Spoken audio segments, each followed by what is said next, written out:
We need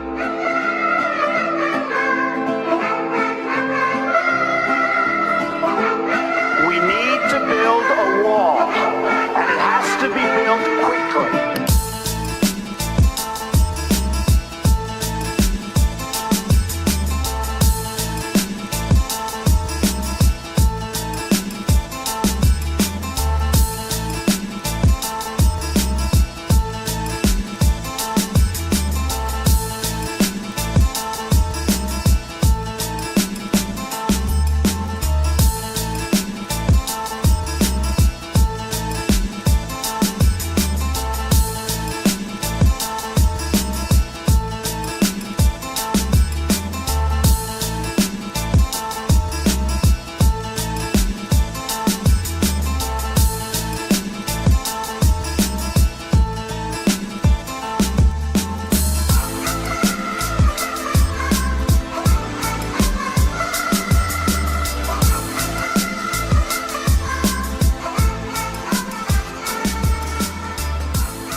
Good morning. It is 9:06 on Super Talk 99.7 WTN. Hey, how are you? My name is Chris Hand. Show's brought to you by our friends at Better Water LLC. We love those guys. You need a water filtration system, you go to betterwater.com. You can listen to the show anywhere. We're on iHeartRadio. We're on TuneIn. We're on the FM dial. You can watch the show as well. YouTube and Rumble, that's the move. Just being perfectly honest with you. Hit like, hit subscribe, all the things. I got kids to feed. I'm going through the text line, man. And I love seeing the messages about Phil Valentine, and there's so many things that with this audience I feel like I'm right there with you guys, and I think that none is more so than Phil Valentine. We're now at 4 years since he passed away. I fell in love with Phil and this radio station just like all of you guys did. I was a listener on this radio station for years. Phil shaped what my view of Tennessee was, to be perfectly honest with you, and I was a huge fan of everything he did. But I'm reading these texts, and I mean, how many do you see where it's like Phil converted me, recovering Democrat? Thank you, Phil. And I feel like there's a lot of people, too many to cover on individuals who had their lives touched by Phil Valentine. I was one of those as well. TB said, can we name today Valentine's Day? It's officially Valentine's Day now. 9:08 on Super Talk 99.7. This is an official proclamation. It's now Valentine's Day. Happy Valentine's Day.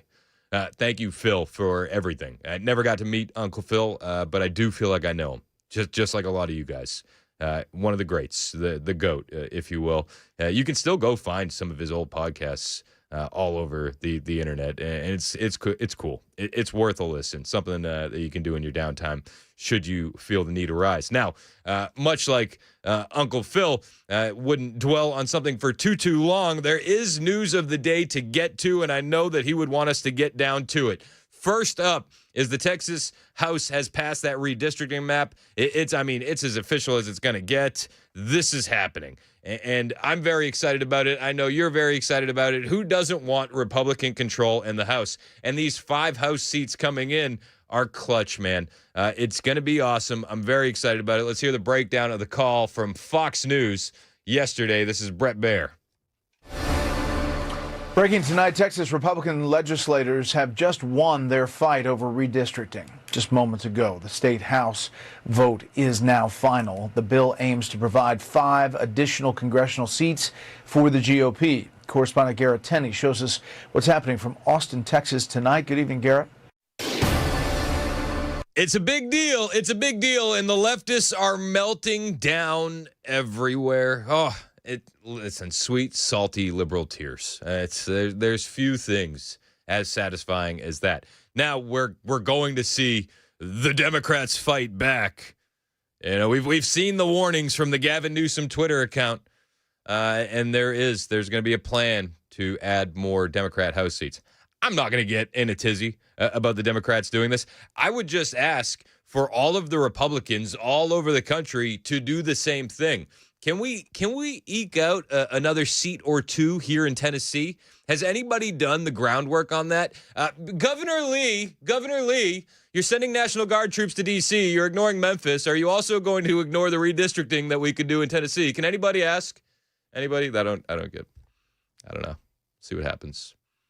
But I'm not going to get upset over California doing it. Obama has endorsed Gavin Newsom's plan for redistricting efforts as Texas House's map has passed. Obama said on social media that he does not support gerrymandering. That's rich. That's rich coming from the guy from Illinois. You say Illinois, others say Kenya. Let's stick with Illinois for now. But he doesn't support gerrymandering.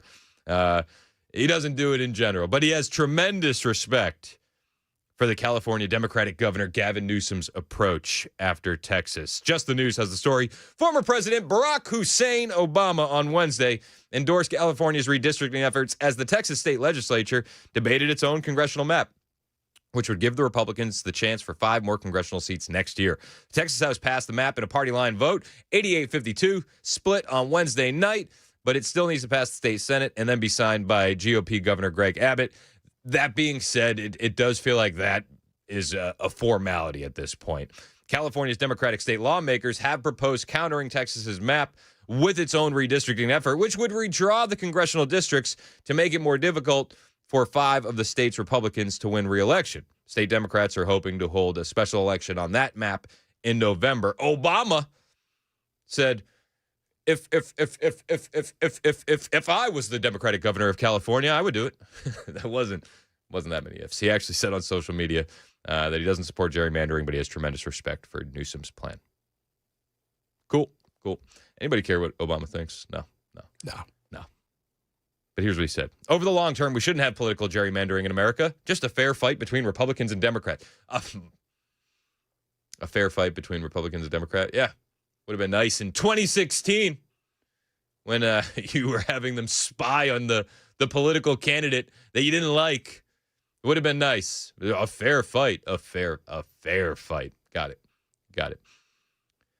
But since Texas is taking direction from a partisan White House and gerrymandering in the middle of a decade to try and maintain the House despite their unpopular policies, says who? I have tremendous respect for how Governor Newsom has approached this. He's put forward a smart, measured approach in California designed to address a very particular problem at a very particular moment in time, the former president added. Other Democratic governors have also floated redistricting efforts in their states, including leaders in New York and Illinois. Best of luck. This is the latest on that. Now, the truth about why Democrats are really upset about a lot of this is that, well, they have to redraw the maps because when the new census rolls around, if they don't count illegal aliens, it's going to be a bit of an issue for California. I kid you not, a state senator from California, Christopher Cabaldon, Cabaldon, I think. I was going to throw like an accent on it, but he doesn't appear to be Spanish. Do it anyway. Cabaldon. That's all right. That sounded pretty good. That's pretty good. So anyway, this California state senator, he said during a hearing just a couple days ago, a hearing on redistricting, that they have to redraw the California state maps because illegal aliens won't be included in the census, which will cause them to have no democracy left. You see, when the illegal aliens get counted in the census, you get more representation. And since Donald Trump is going to change that, California is a bit nervous because, well, all of their citizens have been fleeing to states like Tennessee and Florida. So let's listen to the California state senator, Christopher Cabaldon.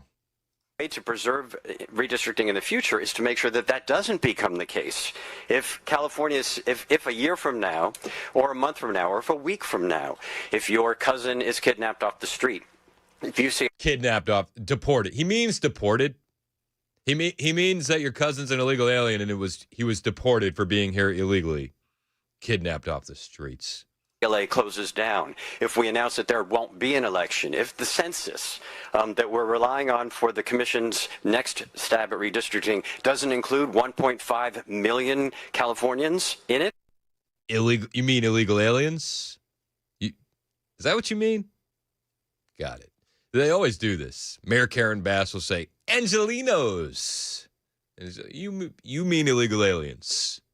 You don't really care about the legally American citizens that are Angelinos. You don't care about the American citizens who are Californians who are watching the state get trashed and ruined. That's not it. They're worried about the other 1.5 million Californians, which again, he's talking about illegal aliens. 5 million Californians in it.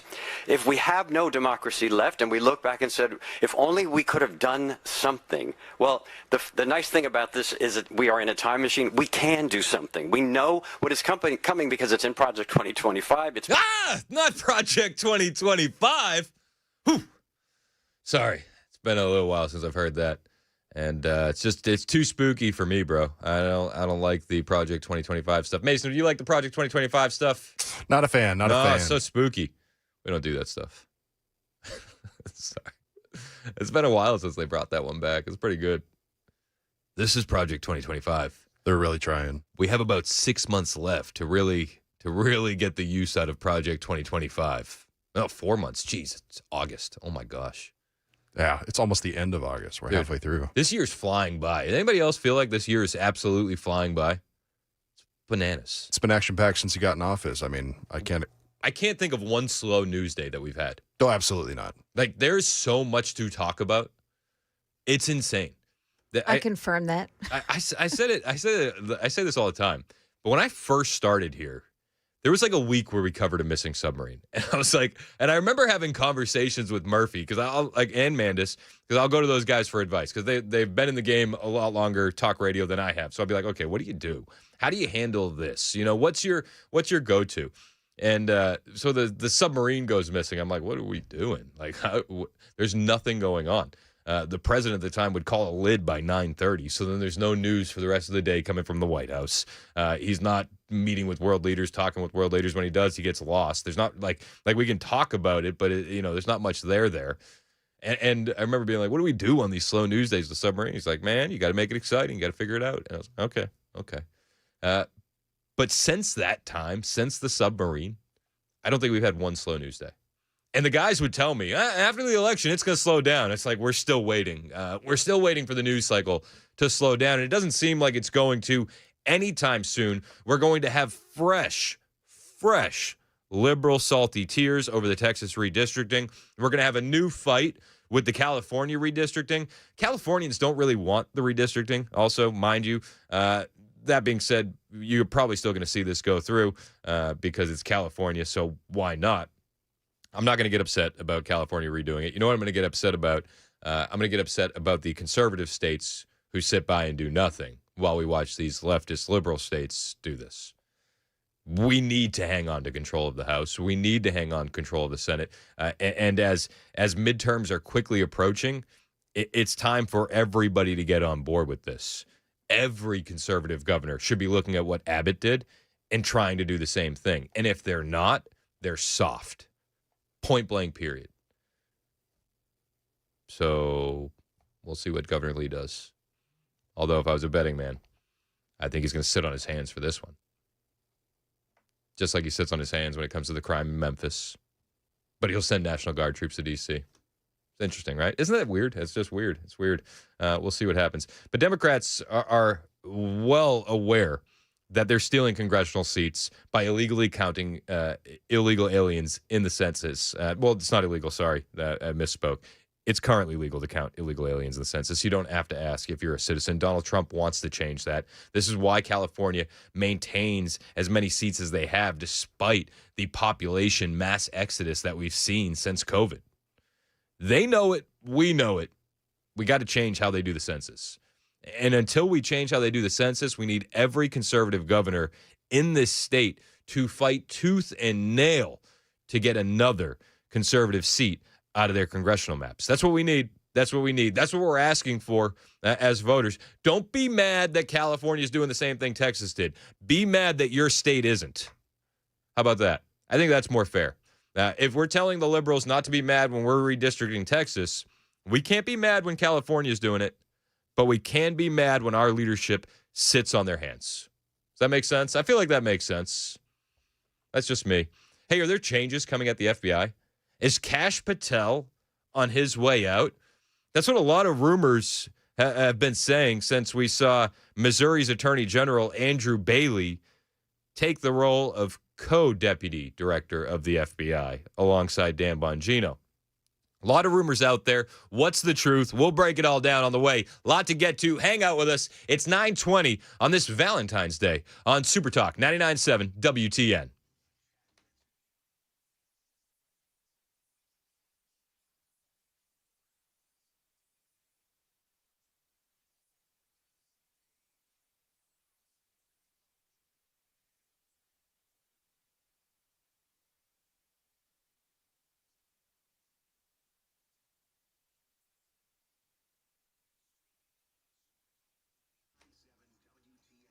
Yo, what's up? It's Chris Hand here for the Glock store. I always talk about the Glock store. Nothing new about that, but there is some new things at the Glock store, and importantly, it's called C-Cuts. What the heck is a C-Cut? I ask the same thing to my guys at the Glock store. I ask them all the questions. They always have all the answers. Here's what they told me. C-Cuts is short for compensator cut. This is a little slot that's going to be cut into the barrel and slide that will redirect some of that bullet blast upwards in a V pattern. So what does that do? Well, it's going to reduce muzzle flip and lessen the recoil, so that way it keeps you on target. These cuts are identical to the ones that were offered in the high-end Gen 3 compensated Glocks, but they haven't been available in the latest models until now. See, Glock Store is going to compensate your Glock in 10 days or less, and you'll end up shooting with a flatter gun with less recoil. It's pretty incredible, and if you want to try it before you buy it, well, Glock Store's got you covered. For just $6.99, you can get a sample bullet pack, and then you can shoot your choice of a C-Cut Glock 17, Glock 19, or Glock 43X. Now, the C-Cuts make a huge difference in all the models, but with that 43X, chef's kiss. And don't forget to bring your own Glock or just the barrel and slide. You're going to want to start those 10 days sooner rather than later. That's at the one and only Glock Store. Minutes from the airport, worth the drive from anywhere, always open online, glockstore.com.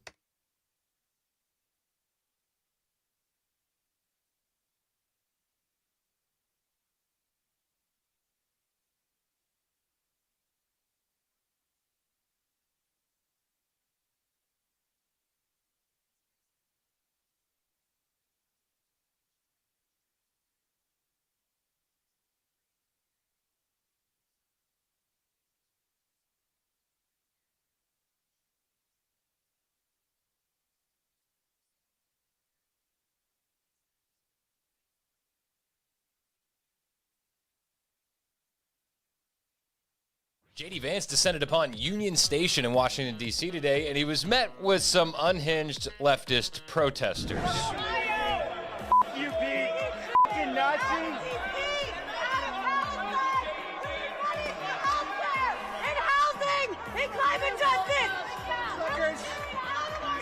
Now, there's a couple ways that you can deal with radical leftist lunatics, but I want to highlight the method that J.D. chose today. This method is, of course, the all-encompassing point and laugh. This is the guy who thinks people don't deserve law and order in their own community. Like and subscribe for more tips on how to deal with unhinged leftist lunatics out in the wild. This has been brought to you by our friends at Zero Res Nashville. If you need your carpets cleaned, go to ZeroResNashville.com.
something the accused killer has to say about the case against him. And we'll also take a look at those no panhandling signs that are popping up around Murfreesboro. That and more coming up here at 9:30 on Super Talk 99.7 WTN. Huge fan of the no panhandling signs in Murfreesboro. What do you think about them? 615-737-9986. We can talk about that. We got a lot of things to talk about. Quite a few people on the text line said instead of calling this Valentine's Day in honor of Uncle Phil, maybe we could call it Bovine Scatology Day. I still use that. It was so good. It's a good one. It's so good. I don't know how he came up with that, but it was brilliant. It was brilliant. Well, sending our prayers up to Uncle Phil, wrapping up that family in prayers and love today on the 4th anniversary of his death. I got another couple messages here. This one is from the YouTube chat. Ooh. We got some new viewers on Let's YouTube go. today. Hit like and subscribe while you're there. Glad you're here. But people are very surprised at what I look like. Oh, yeah? Dylan, first time on the YouTube stream. This is what he said. He said, I thought Chris would be bald on top, beer gut, and wide-eyed. Jeez. It's 1 out of 3. It's up for you listeners to figure out which one's right. All right. Enough out of you.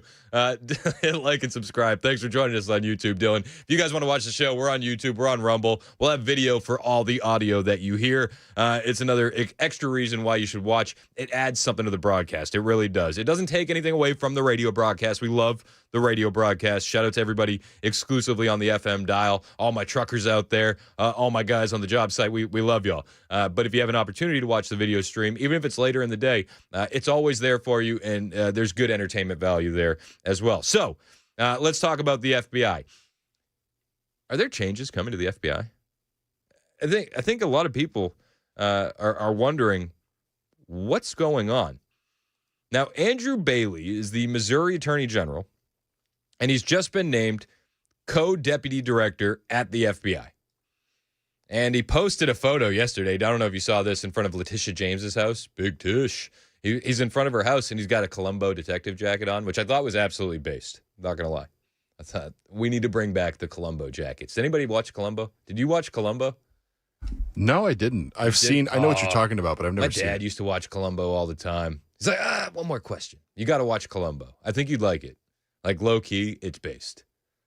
You'd be a fan. I'll look into it. Do it. Do it for me. I'll add it to the list of mini shows that I got watching. All right. I'm not going to give the Superman movie a chance, but I need you to give Columbo a chance. So, Andrew Bailey, an elected AG out of Missouri. Enter Kyle Seraphin, who is an FBI whistleblower and happens to be right quite a lot. Kyle put out a tweet yesterday. An elected AG in Missouri is not coming to the FBI to share a number 2 job. He would be just as ineffective as Dan Bongino for the same reason. The deputy can't be an outsider. Andrew Bailey was a top director choice in January. He will be the next FBI director. Whoa. These are some wild accusations. Now, Seraphin has some receipts and some claims. And I'm going to bring you those receipts and I'm going to bring you those claims after we hit the headlines with Joan Jones, which is going to start right here, right now on Super Talk 99.7 WTN.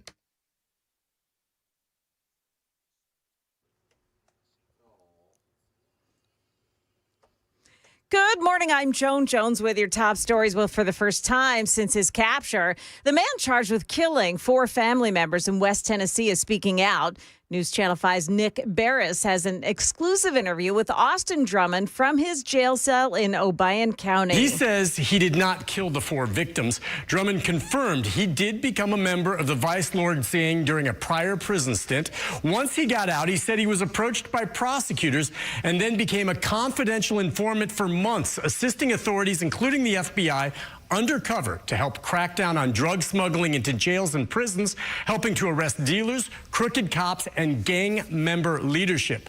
Then in recent weeks, in late July, he says he was notified that his cover was blown. And then the 4 people were murdered and he ran. Now, Drummond admits he did wrong by running, but he said he was simply scared. Now, he says he is innocent and had no reason to kill the 4 individuals, all of whom he said he considered to be family. Now, next up for Drummond is a preliminary hearing on the case in early September.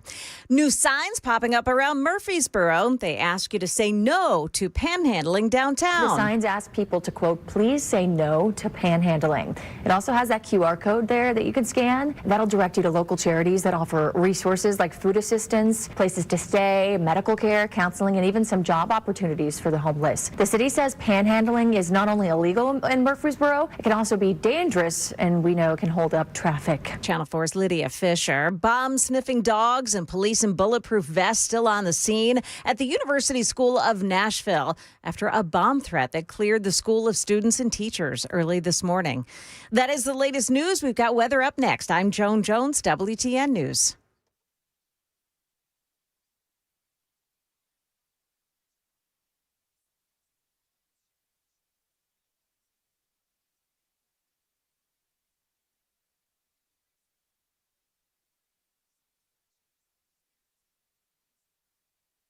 Hey, what's up? It's Chris Hand here for my friends at Defense Systems. I love Brink Fridler. I love Defense Systems, and I've personally taken this training. What does training from Defense Systems look like? Well, I'll tell you. You're going to learn real-life skills that could actually save someone's life. How to apply a tourniquet. What kind of blood stoppage do you need where depending on where the bullet hole is? What does a gunshot sound like in a church with the worship music on full blast when it's a couple rooms away? These are real-life skills that Defense System is teaching people every single day. Now, I hope I never have to use these skills, but I'm grateful to have them. Defense Systems is a life safety and security consulting firm, and they specialize in physical security and active violence mitigation training. And they've trained everyone from schools to corporations, healthcare facilities, law firms, manufacturing plants, even country music tours, and they do it right here in Middle Tennessee. They've actually trained over 30 Middle Tennessee schools. Has your school gotten this training?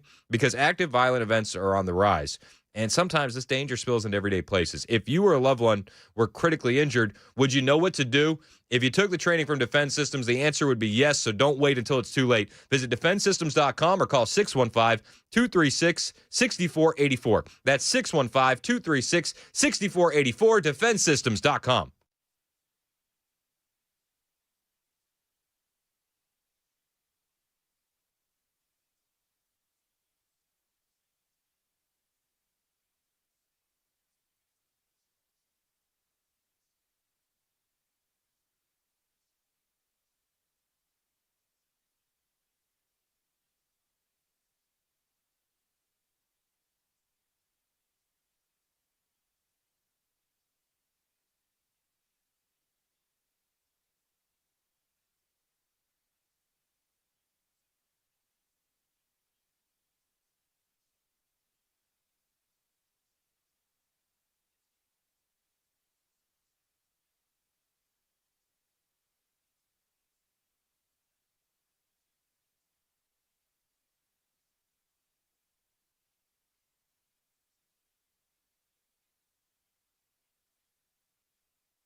936 Super Talk 99.7 WTN.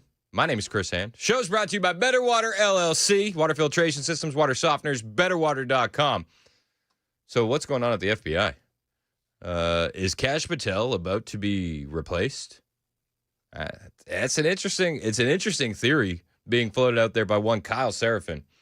Kyle Seraphin is an FBI whistleblower, and he does get things right a lot. Is he getting this right too? I don't know. I mean, only time is going to tell, but I think it's an interesting theory, and I think we should talk about it because I thought it was weird too. Missouri Attorney General Andrew Bailey, who was in contention for the FBI director role, has now been named co-deputy FBI director. And it felt weird when they announced it, a co-deputy FBI director. It felt like Step Brothers where they did the interview together. It's like we're actually a team. We're going to do this together. That's how it felt. It felt off. It felt awkward. Great reference. Do you like the reference? It's good. It makes sense. Like he just like leans over. He's like, I'm here too. Oh yeah. So I'm looking at this and it felt off. And then I see this whistleblower stuff from Kyle Seraphin, who's got a lot of contacts in the FBI. And Kyle goes on the record saying that no, Kash Patel, he's effectively out. He's effectively going to be done here very soon. And Alex Jones was talking about it a little bit on his show, and he had Kyle Seraphin on. This is what that sounded like. Breaking exclusive. Breaking exclusive. Breaking exclusive. Missouri AG Andrew Bailey being brought in for the future replacement of FBI Director Kash Patel. You've got a guy who was in the running to be the director of the FBI prior to Kash Patel being named and nominated by Donald Trump. That's part one.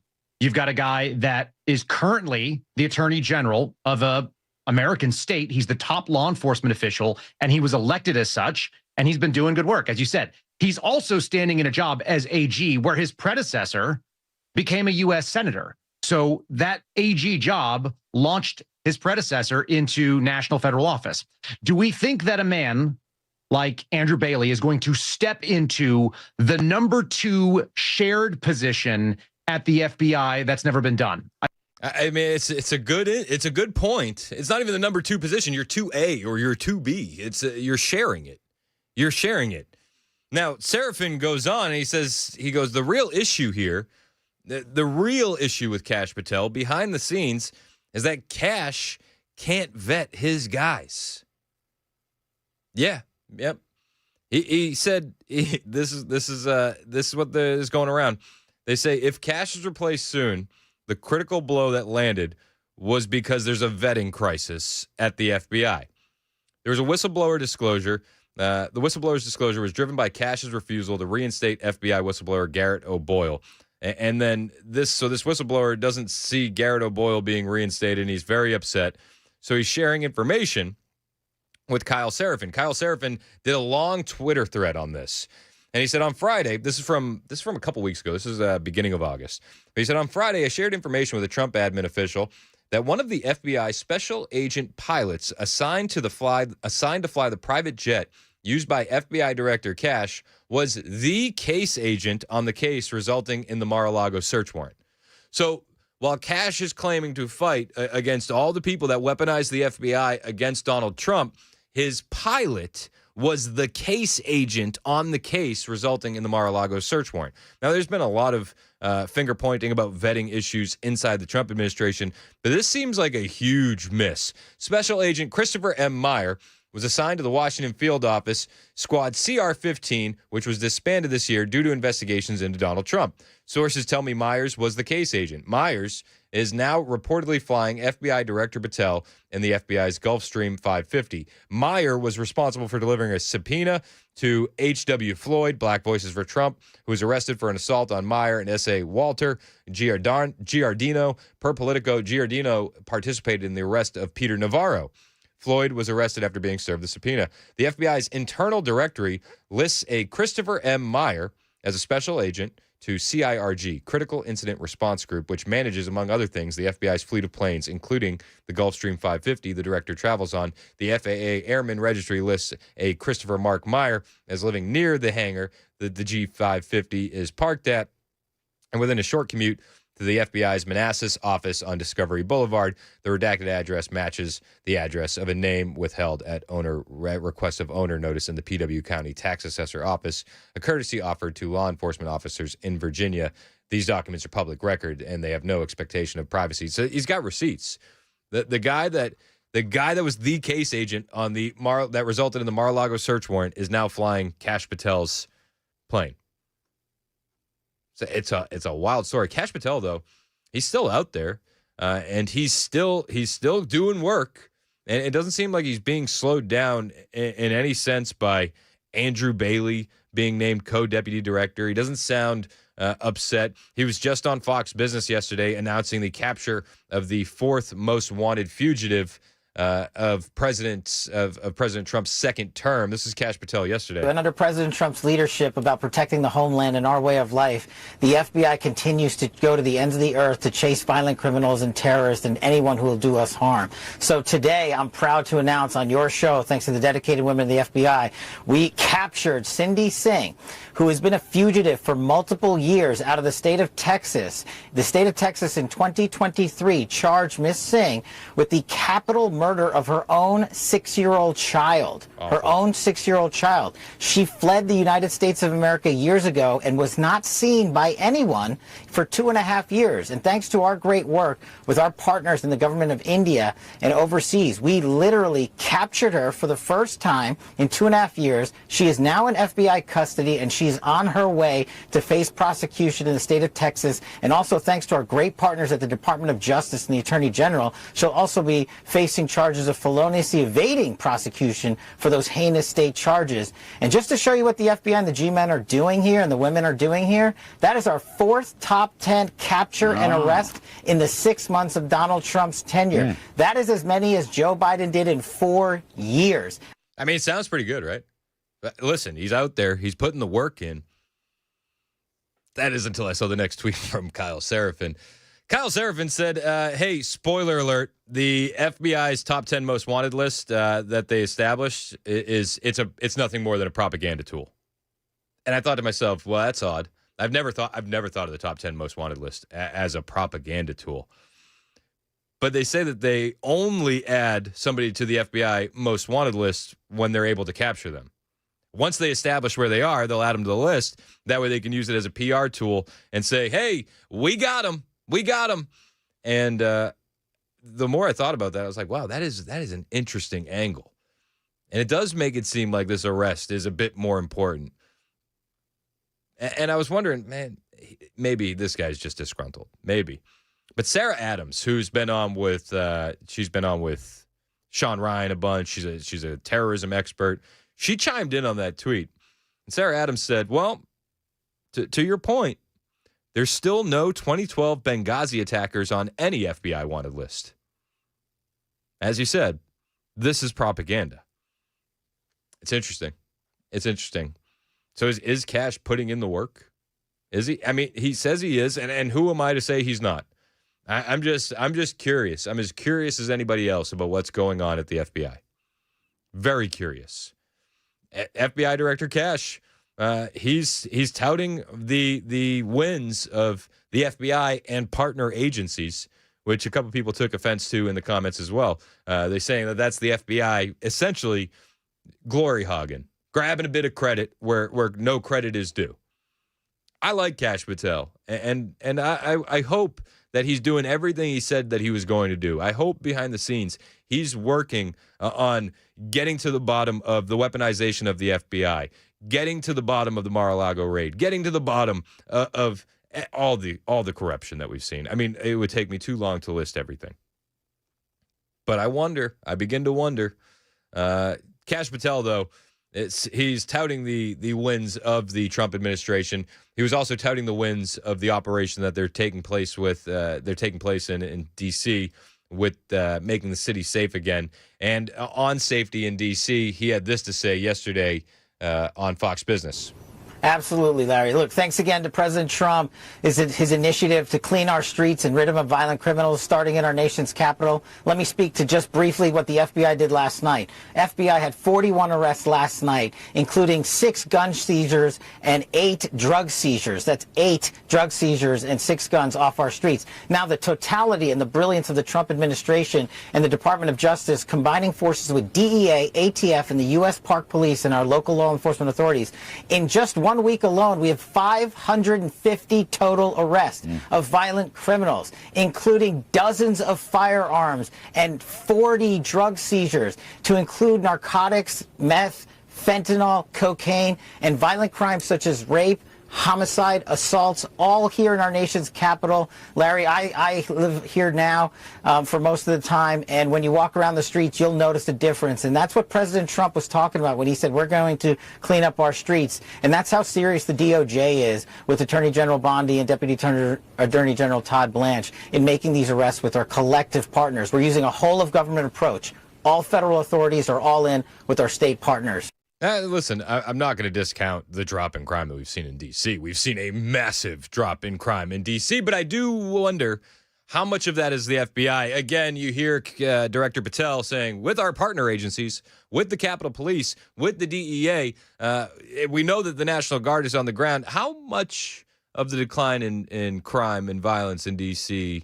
is because of the FBI? I don't know. I'm not 100% sure. Not 100% sure. So this is where we're at.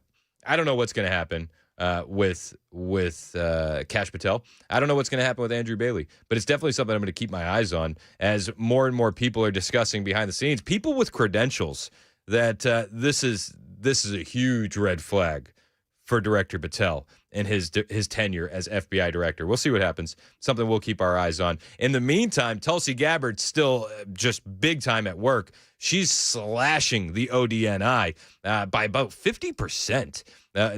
To restore trust in a more efficient intelligence community is how she phrased it.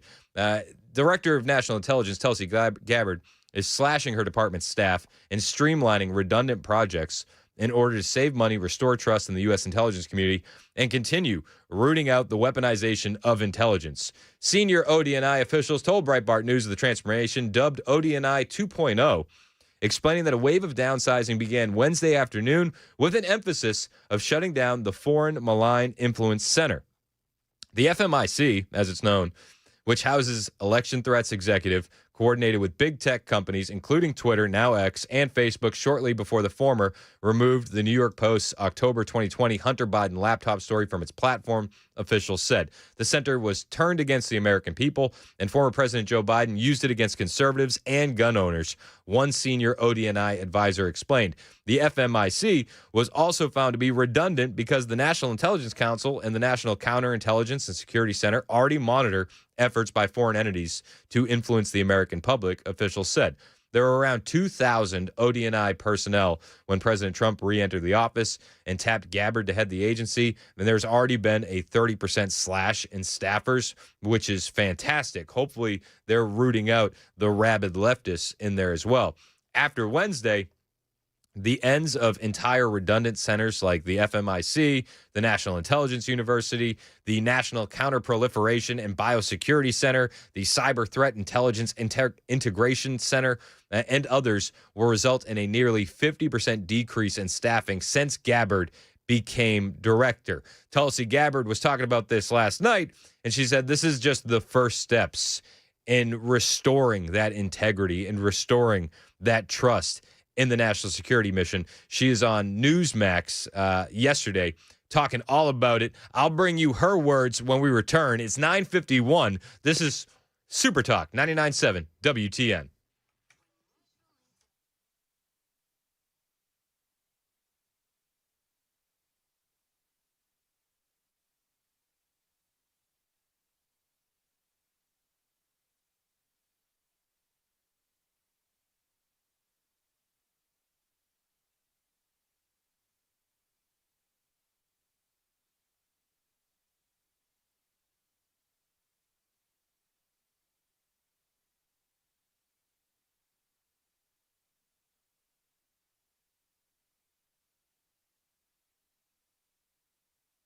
Let's talk about the Democratic frontrunner for mayor of Minneapolis, shall we? His name is Omar Fateh, and he held a big rally in Minneapolis. And I don't know if you can tell by the video, but there's a stunning lack of American flags and a stunning lack of English being spoken at this rally.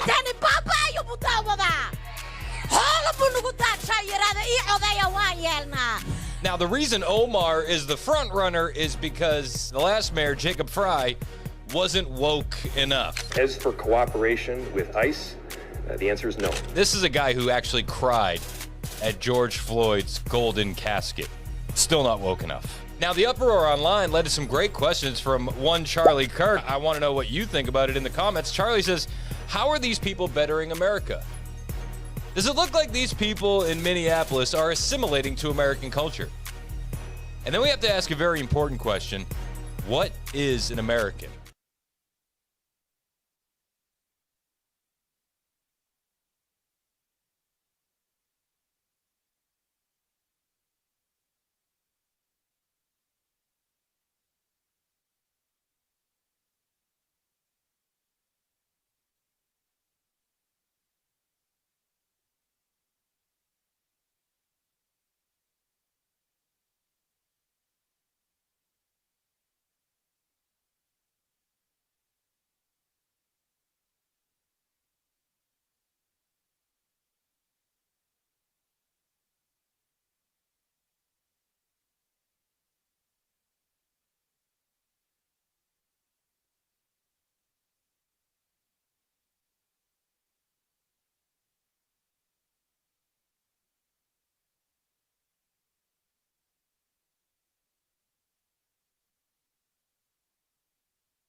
Did Russia just target an American company in an overnight bombing? And a city manager under arrest, and the city council is under scrutiny for not acting sooner.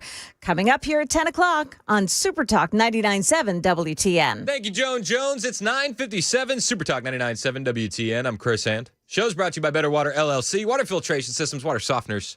You get those at betterwater.com. Got a text here from 0608. He said, I've been sending texts for a year now, and not once has one of my texts been read. Well, I'm glad we could check that box. Officially read. You got one. You got one now. You got one. Listen, man, I try to read as many texts as I can, and they just come in fast and furious. I don't think people realize how many messages we get a day. But don't let that discourage you from sending messages. Oh, absolutely. We try to read them as quickly as possible, but like I'll read them, and then more will come in, and by the time I get back to it, it's like I've lost it in the sea of text messages. Yeah, a lot of we're times reading all of them. A lot of times you'll hear me reference a text and be like, I can't remember who sent it because it's like that flood comes in. Yeah. But I still, love reading y'all's text. Yeah, keep sending them. It's one of the best parts of my day. 615-737-9986. You can also join the YouTube channel, the YouTube chat. Hit like and subscribe while you're there. Got kids to feed. Appreciate you doing so. And Tulsi Gabbard, she's making big cuts over at ODNI. 50% staff reduction, about 50%. Tulsi Gabbard explained it all last night on Newsmax. I started here. The Office of the Director of National Intelligence, as you know, was created almost 20 years ago in the wake of the horrific intelligence failures that surrounded the Islamist terrorist attack on 9/11 here in our country. So the ODNI was created with a very simple purpose, a very simple but critical mission, which was to ensure that intelligence from across the intelligence community was actually being integrated, that people were talking to each other and sharing intelligence, not leaving it in silos, and to exercise oversight to make sure that the intelligence being provided to the President of the United States, to Congress, to different policymakers was timely, relevant, and apolitical. Unbiased and objective intelligence to best inform some of the most critical decisions that the leaders in our country make, foremost among them the President of the United States and Commander-in-Chief. But that's not really what it's turned into, has it?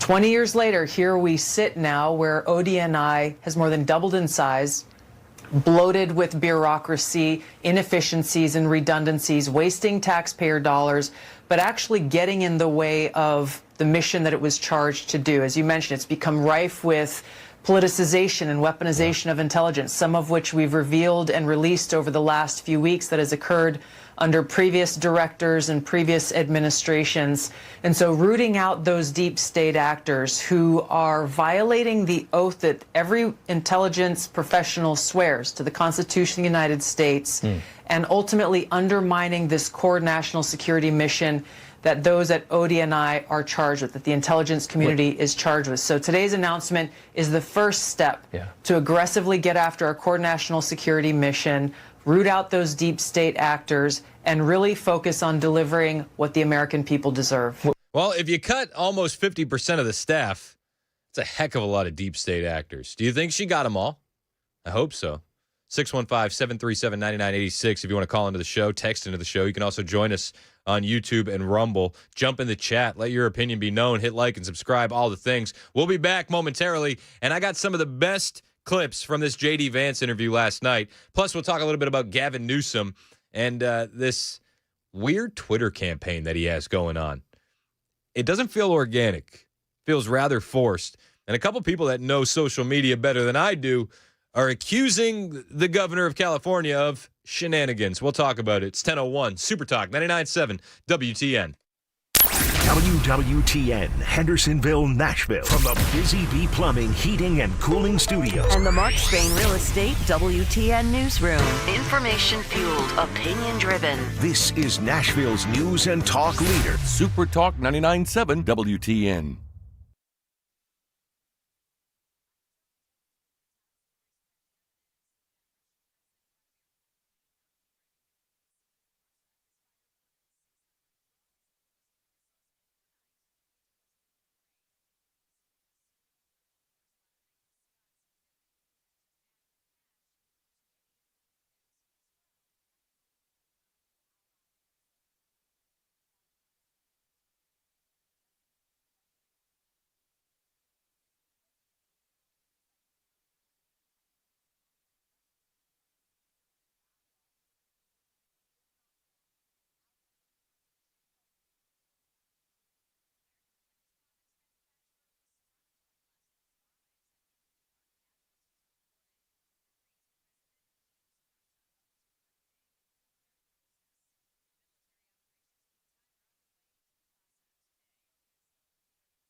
Channel 4 said that in June, the Lewisburg City Council seemingly acknowledged that there was a problem, but they didn't do anything about it. There is a female employee that has order protection against one of our top leaders. The Tennessee Bureau of Investigation took a look at Hayslip in May at the request of a local district attorney. A phoned-in bomb threat has led to the evacuation of the University School of Nashville. Fox 17's Johnny Maffey is reporting from outside the main building. Some more Metro police officers have been showing up to the scene. There are dogs inside right now doing the searches. That's according to school officials, as we see definitely a handful of cruisers out here and officers. Vandy PD also responding. This school near Vanderbilt, not related to Vanderbilt. It's a K-12 private school over here, about 1,000 or so students. And the kids who are on that campus have been shepherded to a safe area. There's no call right now on whether that school will continue after police finish sweeping the building. That's the latest news. Weather is next. I'm Joan Jones, WTN News.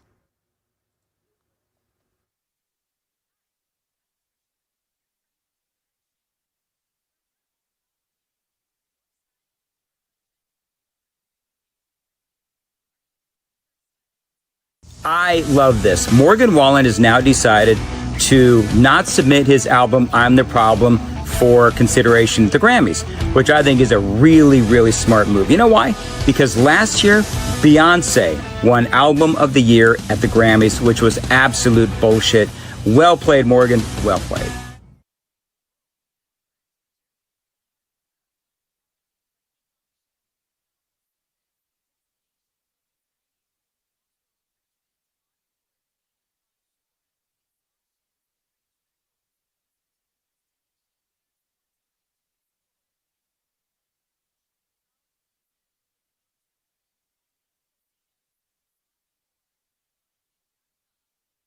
But a lot of these protesters are paid. There's a story, Crowds on Demand CEO, 400% increase, surge for requests for paid protesters. Yep. Protester requests have increased 400% since President Trump announced the federal takeover of D.C.'s police department. No, none of this. I mean, we've seen this time and time again, where they've got all of these different protests and it goes on. Where it feels like it's every couple of weeks they've got another protest going on. It is time to unite, not to fight each other the way they want us to do. And they keep offering, looking for people to protest. And I don't think there's this groundswell of anger that they're trying to convince the American people that there is.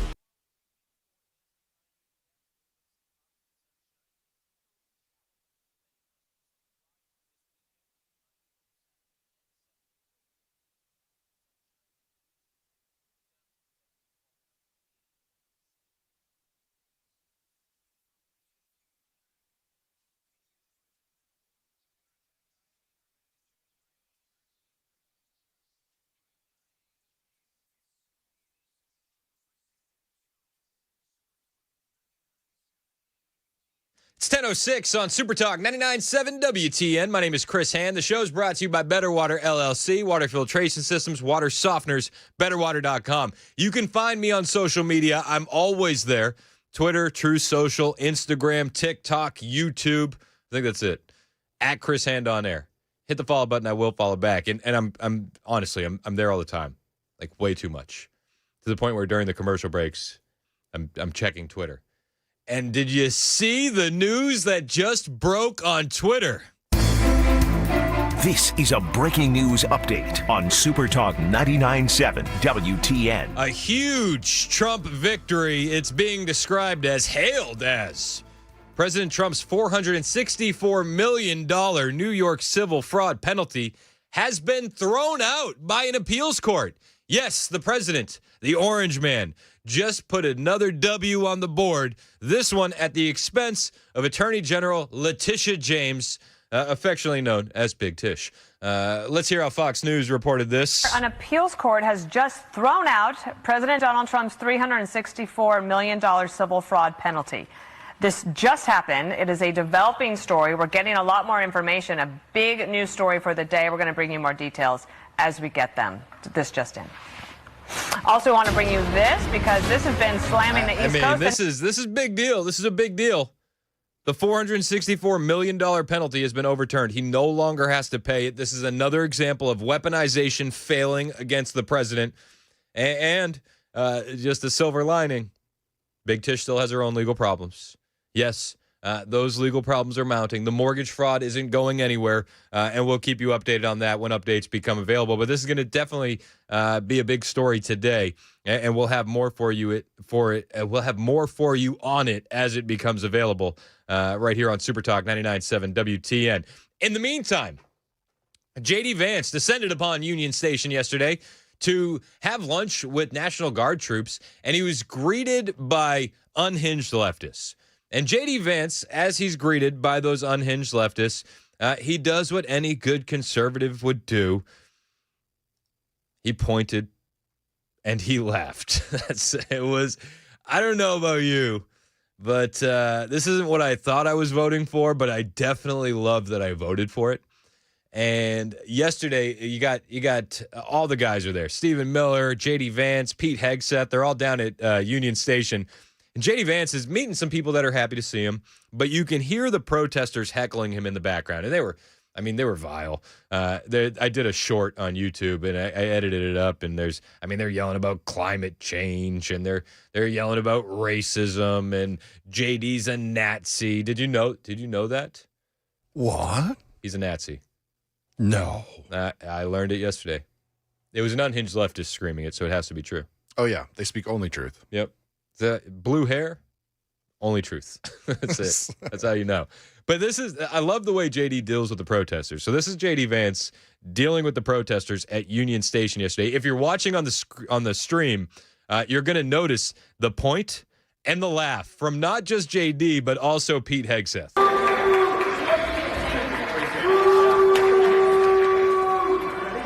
This is the guy who thinks people don't deserve law and order in their own community. And they're gone. This is the guy that thinks people don't deserve law and order in their own community, to which Hegseth goes, ha, ha, ha. Then they walk off. Look at that big smile on his face, I love it. too. I love it. See it on the stream. Sometimes, all that you can do with these people is laugh at them. I don't take you serious. Nothing about you is serious. And sorry, the results in D.C. speak for themselves. J.D. Vance did an awesome interview yesterday with Laura Ingraham. And as he's sitting down, he's talking about the success that they've had in D.C. in just a week. I mean, it's crazy. While the protesters who are being bussed in from other areas, the suburbs, the northern part of Virginia, are so mad about the D.C. crackdown, the citizens of D.C. are very, very appreciative. I mean, we could spend an entire segment just with clips from D.C. residents who are so happy to be able to do things like sit at a red light without being carjacked, walk from one side of D.C. to the other without being robbed, go to Union Station without the fear of a deranged, mentally unwell man, stabbing them. There's just little things. It's little things that you and I take for granted. But Vance, on the stats, the numbers, the receipts on what we've seen in D.C. in just 9 days. Violent crime has dropped in D.C. 35% in 9 days. Robberies in D.C. have dropped 55% in 9 days. And it highlights the fact that this living with lawlessness and disorder, that's fundamentally a question of political will. If you've got the political will to enforce the law, you can make even cities like D.C. safe again. And that's what we're demonstrating. And I hope that the American people take an important lesson from this, because obviously D.C. is a federal city, New York, L.A., these places are not. I hope the American people just recognize that you don't have to live with lawlessness. You don't have to live with third world murder rates. If you just take control of these cities, you can make them safe places to live in. Yep. Can you CC Governor Lee and Memphis on that comment? Yeah, that'd be great. That'd be great. Downtown Nashville, too. Let's be honest. If you just take control of the situation, if you enforce the laws on the books, you can get back to peace in these cities. It's right there for the taking. The Democrats are unhinged by this. The Democrats are yelling and shouting and screaming, handing out whistles. They're handing out whistles. That's what they're doing. And it's like the Democrats love this. J.D. Vance was talking about last night. Democrats they seem to love the disorder and the chaos in these big blue cities. I don't understand it, and JD doesn't understand it either. It seems like they're rooting for the destruction of their cities at times, these liberals. JD Vance, last night, Laura Ingraham talking about this. I don't know why Democrats seem to love public disorder and chaos almost as a political ideology. And I think that part of what's going on is Democrats have gotten so divorced from the communities that they allegedly serve that they don't realize the gross majority of residents in D.C., they want to walk through Union Station and just have a bite to eat or enjoy the space with their families. Yep. They don't realize that so many people have been absolutely terrorized by Democrat crime policies, and so maybe they just don't make the connection between what Gavin Newsom says and the fact that places like D.C. or Los Angeles have some of the highest murder rates in the world. Yeah, no, they don't make the connection. And when they do understand that there's a big crime rate, they do things like they blame white people. They blame systemic racism. They blame everything, except for the fact that your own prosecutors, your own law enforcement aren't able to enforce the laws on the books. You got Soros prosecutors in a lot of these cities. No, that's not the issue. Certainly not. You know what would help? Let's make shoplifting not illegal. Let's hand out crack pipes and needles. They said that these are the solutions that the Democrats have, and it's absolutely bat bleep crazy. You know it, and I know it. Everybody knows it. Vance then goes on to give a little bit more advice to Democrats, and it's just that. I mean, the advice is just essentially what I said. Stop acting as crazy as you're acting, and people will take you a little bit more serious. This is a tough sell for Democrats. It really is. Transgender for everybody, as the president likes to say. Like, pretty much every one of your positions is bat bleep crazy. The dance question. I mean, look, the autopsy for the Democrats, some free political advice from the President of the United States is stop sounding like crazy people. That really is all it is. I mean, this idea that Gavin Newsom is somehow going to mimic Donald Trump's style, I think that ignores the fundamental genius of President Trump's political success, which is that he's authentic. He just is who he is. You've got to be yourself. You've actually got to talk to people honestly about the issues. I don't think it's that complicated. Don't be a crazy person. Be authentic. If the Democrats did that, they'd do a hell of a lot better. But the thing is, the Democrats really can't help themselves. If you look at the transgender issue, they're still talking about letting men play in women's sports. If you look at the crime issue, they're calling Donald Trump a fascist for taking action that in 9 days has dropped armed robberies by 55%. I don't want to correct the vice president here, but I'm pretty sure it's pronounced fascist. So part of sounding less crazy is being less crazy. And if the Democrats were less crazy, I think we'd all get along a whole lot better. Yeah, honestly. If the Democrats were a little bit less crazy, Trump has said this before too, if the Democrats could only use all of that energy and anger that they have towards Trump, towards helping their voters, we'd have a much better country. But they don't. They don't.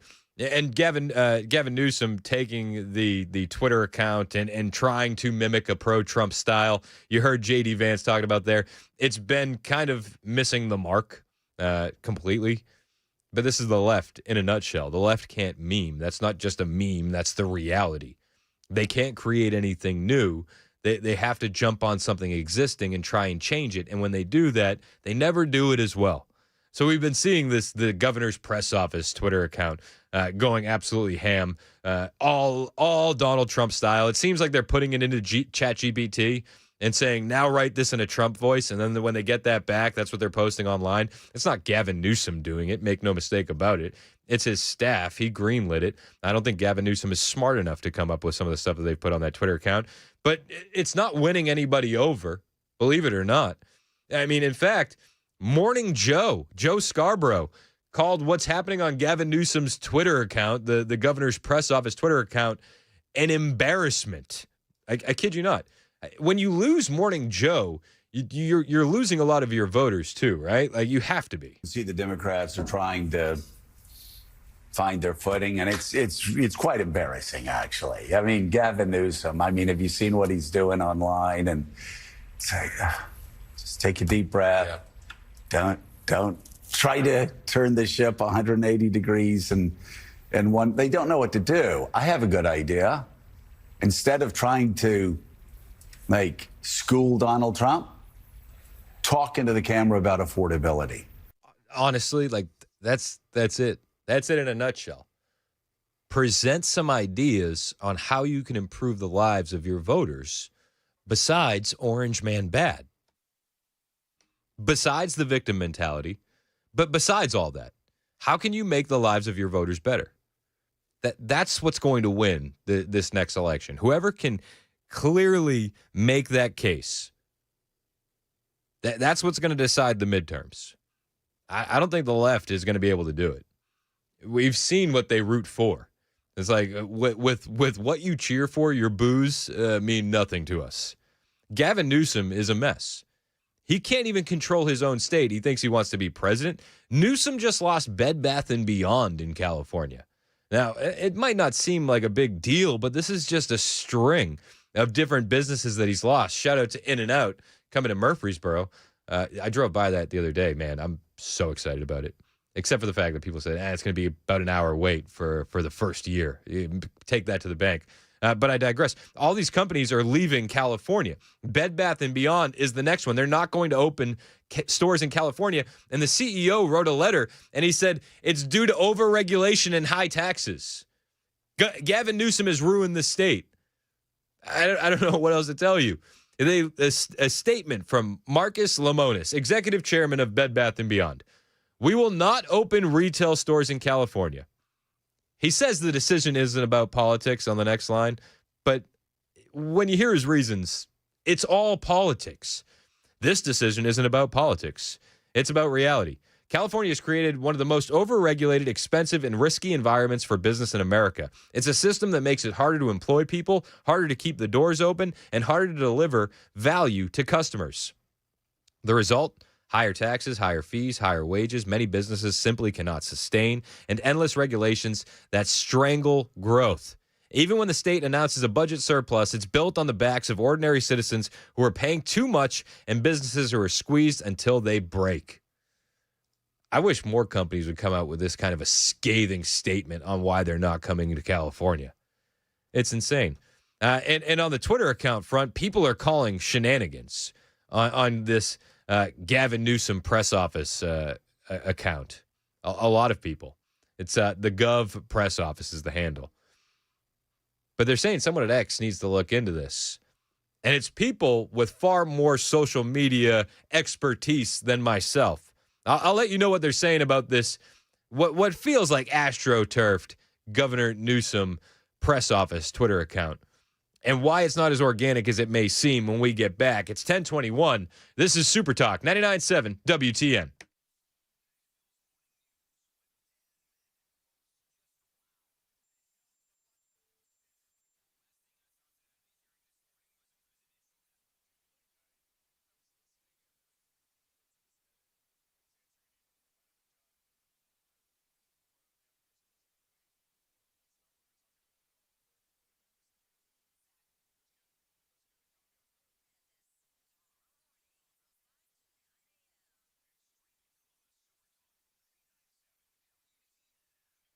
Hey, if you got back pain, neck pain, or knee pain ruining your life, $12 could change everything. All you got to do is listen. My name's Chris Hand, and I'm here for the Wellness Institute of Nashville, and they've unveiled the Big Daddy Trump special, the BDT, and for just $12, you're going to land a full exam, x-rays if needed, a well-explained diagnosis, and your first treatment, getting you back to a pain-free life for only $12.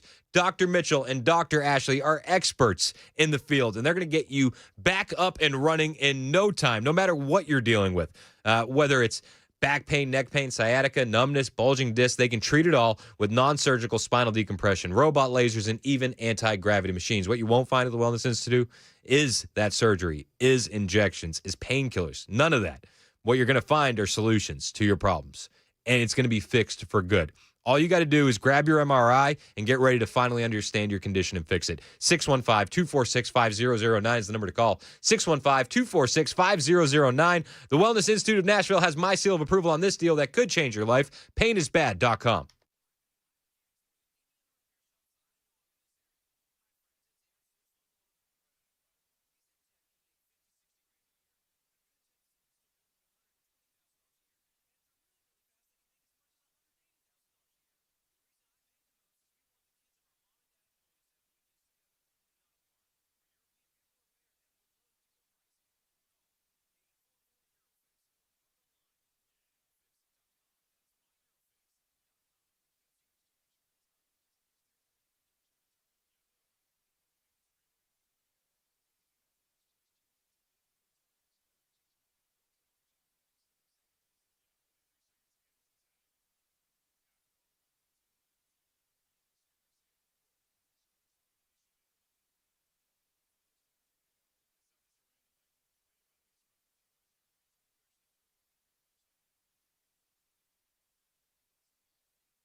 Did you see this lunatic? What's wrong with me? Oh, hey, smile for the camera, you little Nazi bitch. That's enough. Kill all Nazis.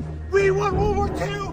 Fuck you. Kill all Nazis. So that is a crazed leftist yelling at a Republican and calling him Nazis. When will the Democrats understand calling Republicans Nazis is anti-Semitic? Because when you do that, what you're doing is sanitizing what Adolf Hitler and the Nazis did. That, my friends, is anti-Semitic. Kill all Nazis.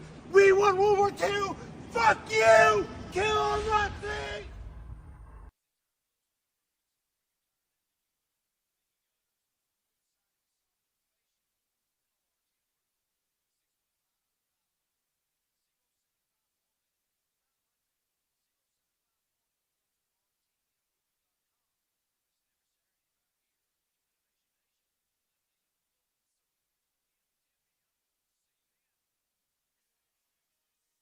A new trade deal announced between the U.S. and the EU.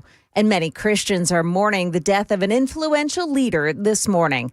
That and more coming up at 10:30 on Super Talk 99.7 WTN. Thank you, Joan Jones. 10:25 on Super Talk 99.7 WTN. I'm Chris Hand. The show is brought to you by Better Water LLC, water filtration systems, water softeners, betterwater.com. So we're talking about Gavin Newsom's Twitter account. People are calling shenanigans on it. Shenanigans! Shenanigans, so they say. They're using Russian bots, Chinese bots, spam bots. That's what people are alleging. That's what they say. So I'm not a social media expert by any stretch of the imagination, but there are people out there that really do track the algorithm, and like this is their revenue stream for a lot of these creators. It's not a huge revenue stream, let's make no mistake about it, but it's a revenue stream nonetheless. And if you're making $2,000 a month on Twitter posts and it goes down to $1,200 a month, well, like, what happened? What changed? So these people are really in the weeds on the algo and how to tickle it, if you will. Enter the redheaded libertarian. Maybe you've heard of her. She's got a good Twitter account. She's been on Timcast a bunch. I'm not like, I don't agree with her on everything, but I do respect that she's got some social media expertise. She said someone at X needs to look into this account. This is in reference to the Governor Newsom press office. It's GOV press office Twitter account. She says nearly every single post, no matter how mundane, has tens of thousands of likes and millions of views. It's astroturfing, reminiscent of what they did with Kamala during the election season. Then she says it's not normal ratioing what's going on with the Governor Newsom press office account. And then there's a video that highlights how they'll ratio individuals. Do you know what ratioing means on Twitter? It's when you reply to a post and you get more likes and more retweets than the original post, right? Did I explain that correctly? I think I explained that correctly. That makes sense. So if I said, drugs are bad, and then I get 100 likes, and then somebody says, comes right behind me and replies, drugs are great, and then that gets 10,000 likes versus my 100, I've been ratioed to the moon, and it's not a good look. So they're pointing out that no matter what happens with this Governor Newsom press office account, the ratioing is out of whack. So people are paying attention to it. Enter Being Libertarian, which is another great Twitter account if you keep score at home on which accounts to follow. They pulled a clip from Charlemagne. Charlemagne is the host of The Breakfast Club, which is a nationally syndicated hip-hop radio station. Charlemagne does have the ear of the black community. Whether we think that he should or should not, the reality of the situation is people love this guy. And he's got some decent takes every now and again. I don't think that he's as rabid leftist lunatic as some of them. But people are saying with this Twitter stuff, it's not organic. And then they're pointing to this Charlemagne clip where he's talking about Gavin Newsom. And there's like, no, it's a full court press for Gavin Newsom right now. Listen to this clip from Charlemagne. Gavin Newsom, for the past week and some change, has been doing what I've wanted a Democrat to do for a long time. Okay, see, Michelle Obama once said, when they go low, we go high. And your Uncle Charlotte has never agreed with that. Okay, when they go low, either you ignore them and mind your business, stay doing the work, or when they go low, you go to hell. Okay, and Gavin Newsom over the last week and a half has been going to hell with the Trump administration. Not even really going to hell, just matching energy, and I like it. Oh, I like it. Oh, yeah. You like it? Oh, yeah. Everybody likes it. Oh, yeah. It's the same energy. Same energy. Look at these two photos. Yeah, Tell me the difference. It's the same photo. Like, Charlemagne gets excited about a Gavin Newsom tweet as Dan Bongino does about busting pedophiles. Oh, yeah. Weird, right? Isn't that weird? It's the same energy, like 100%. And I like it. Oh, yeah. Oh, yeah. It's the same vibe. Same vibe. Really creepy. A little weird. It's an AstroTurf Let me tell you campaign something. going on with Tell Gavin you Newsom, something. Gruesome, Newscomb, however you like to Gruesome phrase it. Newscomb. Gruesome Newscomb. But they're saying no, this is not authentic. And then to go a step further, people aren't just calling shenanigans on the governor's press office account, the Gov press office. They're also calling shenanigans on what's happening on the new White House TikTok account. Do you know the White House got a TikTok account? They're following you. Yeah, are they? No, well, following in suit. They're copying you is what I meant. Sorry. I wish I got a follow from the White House. That'd be awesome. If you go into the comments on the White House TikTok account, Nick Shirley reported this. Nick Shirley's a good young reporter. I don't know if you follow Nick Shirley, but he had the big tour of CCOT. That's like, this kid's great. He's awesome. Definitely one to follow.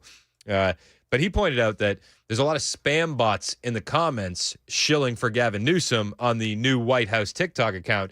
And if you're watching on the YouTube stream, you'll see this video where he's just going through the TikTok account and he's finding all of these profiles that are shilling for Gavin Newsom. He's clicking on the profile, and then you'll see 0 followers, 0 likes. It's a sock puppet account.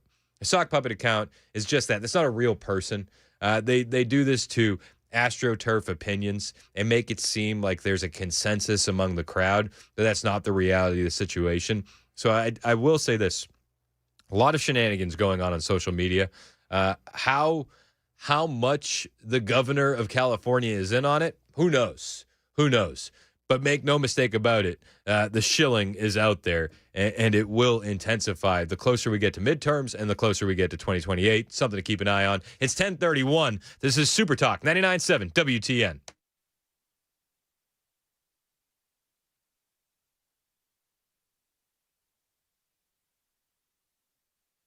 I'm Joan Jones with your top stories. The White House has just announced a new trade deal with the European Union. Under the new agreement, pharmaceuticals made in the EU will face a 15% tariff. That's a reduction of President Trump's earlier suggestion of a much higher rate of 250%. Semiconductors and alcohol products are also tariffed at 15%, but exempted under the deal European cars, which maintain their 27.5% tariff rate. Also, resources that are unavailable in the U.S., like cork. Mike Dubusky, ABC News. 2 people under arrest after leading police on a high-speed chase overnight. News 2's Megan Fee says it all started when a Tennessee Highway Patrol officer spotted a vehicle speeding on Murfreesboro Pike. The suspect sped away from an attempted traffic stop, reaching up to 100 miles per hour while swerving into other lanes and sideswiping vehicles. THP called Metro officers to help with that pursuit. The pursuit ended at Murfreesboro Pike and Bell Road, where the car crashed into a utility pole. 21-year-old Missy Della Rosa has been charged with DUI. Her passenger also under arrest. Another major retailer releasing its earnings this morning. It appears consumers are not responding negatively to the threat of tariffs raising costs. Walmart says sales and profits both increased in the second quarter. And we are learning this morning that the founder of Focus on the Family, James Dobson, has died. His family says he suffered a brief illness. He was 89 years old. That's the latest news. Weather is next. I'm Joan Jones, WTN News.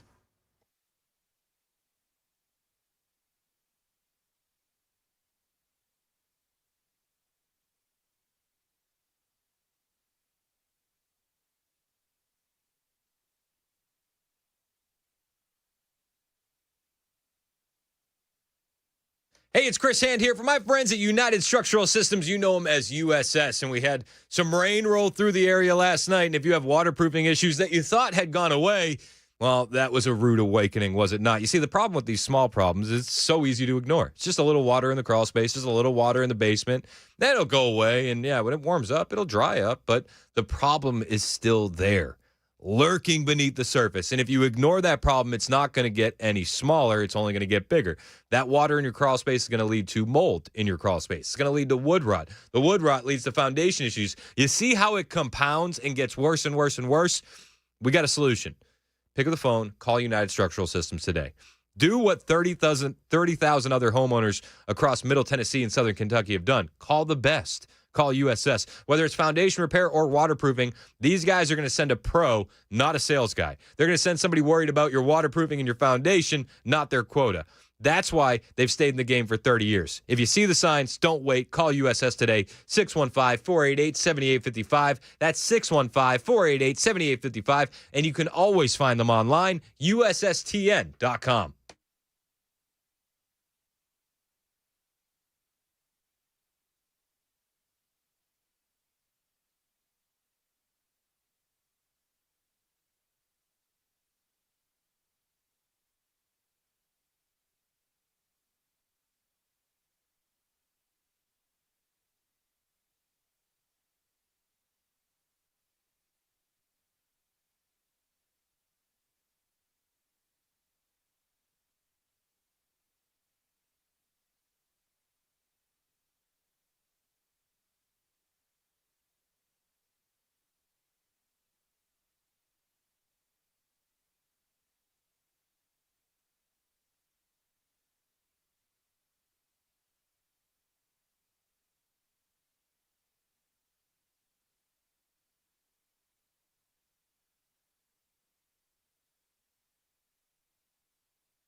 .38 Super Talk 99.7 WTN. Hey, how are you? It's Chris Hand. You can listen to us anywhere. iHeartRadio, tune in, the FM dial. Love the FM dial listeners.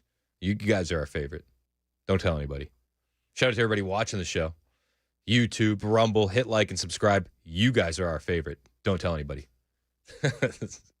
Shout out to everybody that calls in and texts in. You guys are our favorite. Don't tell anybody. Just keep it on the down low. This is what I do with my kids. We're like, yeah, dude, you're my favorite. Just don't tell anybody. It's our little secret. I'll have a conversation with them. I'll be like, no, you're definitely my favorite. Don't tell anybody. You're the best. Yes, you're my favorite. I usually tell the kids, they'll be like, am I your favorite? I'll be like, no, that's mom. Mom is my favorite. It's the best way to approach it. It's the only way to approach it. 615-737-9986 if you want to join the conversation. 615-737-9986. We've been talking about this interview that J.D. Vance gave last night that kind of sent us into a little Gavin Newsom chat. We've been talking about Gavin Newsom and this weird social media stuff that he has going on. This AstroTurf campaign, it's not organic whatsoever. And it just feels so forced. DeSantis was actually talking about this last night. And I'm not a massive DeSantis fan. I think that he should have waited to run for president instead of going up against Trump in 2024. I thought it was a just terrible miscalculation. And I think he's had a hard time recovering from it. However, give credit where credit due. When somebody's right, they're right. And it doesn't matter how you feel about him personally. And he went off on Gavin Newsom last night on Jesse Waters' show about this AstroTurf campaign that we're seeing on social media. And the ridiculousness, the fact that his state is falling apart and it's spilling over into other states now. And he thinks that it's okay to waste time trying to, as DeSantis says, be fresh with Donald Trump on social media. This is DeSantis last night. Why is he spending all this time, trying to be fresh with President Trump? Why doesn't he do his job and protect the people? And as much as we somehow poke fun at California, oftentimes because of all the problems that the liberal policies have allowed, that is spilling over into the rest of the country. And Florida is a tragic example with 3 of our fellow citizens who are dead because of his sanctuary policies. Yeah, I mean, he's absolutely right. He's absolutely right. We can joke about California. We can laugh, and we do. And I feel for the people that are still stuck there in California dealing with all those policies. I got a bunch of friends that live in California. A good friend, Joe Bob, who hosts Turning Point tonight. He lives right outside of L.A. It's like, dude, when are you going to flee? He's like, oh, I don't know, man. But a lot of these people don't want to give up on this state, and I understand that as well. But we've gotten to the point now where laughing at California making bad decisions for California, it's not the solution because it's spilling over into all of these different states, including Florida, with what we saw with the illegal alien truck driver who couldn't, what was it? He had an English proficiency test, and he got 2 out of the 12 questions right. When they asked him if he could identify street signs, he got 1 out of the 4 street signs correct. This guy had no business being in our country, let alone behind the wheel of an 18-wheeler. But he was, and he was behind that wheel because of California. It's crazy. DeSantis is absolutely right. This is spilling over into our country. He went a step further, though, on the illegal alien truck driver and what's being done about it. And he says that you're going to have to go after these businesses. And the Trump administration is on board with going after these businesses. California. We had an issue where you had an illegal alien truck driver that got a commercial driver's license in the state of California, employed by a California company, kill 3 people in Florida. This guy didn't even speak English. We're bringing him up on charges. He's going to face a lot. And I can announce, Jesse, that I said initially the company needs to be held accountable. And we've been working with the federal government, and they are pulling that company's license to do business because you cannot employ somebody who cannot read the road signs. Yeah, I mean, listen, that sounds simple enough, right? It sounds easy as. But a lot of these companies that are giving CDLs to these truck drivers are fly-by-night operations. And if you look up the business licenses, they're like the business address is at a 1-bedroom apartment, and nobody lives there. And it's like, that's a little weird. And they say you shut these businesses down, they can reopen literally within 24 hours under a new name and do the exact same thing they're doing. This administration has to get tough on this. The left will scream about gun control if it saves one life, and we always say it's not the gun, it's who's holding it, right? It's who's making those decisions, and I would say the same thing about 18-wheelers. There are truck drivers in this country that are amazing, some of the best drivers on the planet, but it's not about the truck, it's about who's behind the wheel. And that truck is very, very dangerous when somebody can't see street signs, when somebody can't read English. It's insane. It's insane. And the problem is everywhere. It's not just trucking. This is it's so far, so vast.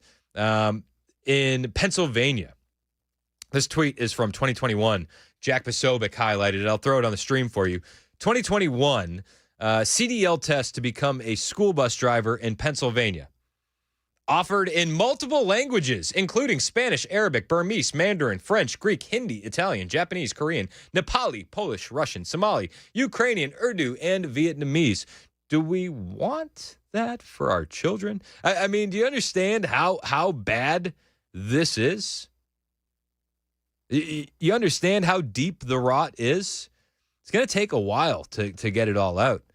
It's going to take a while. This mess is huge. Secretary Duffy, our Department of Transportation Secretary, has been talking about the illegal alien trucker, and he says that this is something that his department has been working on for months. They take this issue very seriously, and they're not going to stand for it in the Trump administration. I'm grateful for Secretary Duffy. We talk a lot about the upgrades that we've had with the Trump administration, and I guess got to be honest with you. I'll take a guy who's worried about illegal alien truck drivers and air traffic control any day of the week over somebody who's worried about racist bridges and buying babies. I don't know about you. That's just me personally. This is Secretary Duffy yesterday on the Charlie Kirk Show. Well, listen, this has been brought to the nation's attention with this crash. But this is something that the department has been working on for months. Again, we're concerned that we have too many people who have come into the country. They might have even gotten work permits, and they can't speak the language, and they're getting full-term CDLs. That's exactly what Washington did for this driver, giving him a full-term CDL. By the way, Charlie, that's reserved for American truck drivers, American citizens to have that full-term CDL. And then California gave the same a CDL to him as well when his Washington one expired. But here's the real problem. We came out in May and said, listen, English only, our English proficiency for truck drivers is critical for safety. And now some of the left gave us blowback and they gave us pushback and they said we were being too harsh. They were anti-immigrant. And we said, no, this is about safety. You have to be able as a truck driver to understand the road signs. But also, if you're pulled over, you have to be able to communicate whether you're at a way station or with law enforcement. That should be the floor, right? Like, that shouldn't be, we hope and pray that they understand English and road signs. That should be the bare minimum. The bare minimum. But they're offering these tests in all sorts of languages, in all sorts of places. Like, we can highlight California, but would you be shocked if Iowa was doing the exact same thing? Because, spoiler alert, Iowa was doing the exact same thing. I got this ad here. Commercial driver's license, CDL classes for refugees. Oh?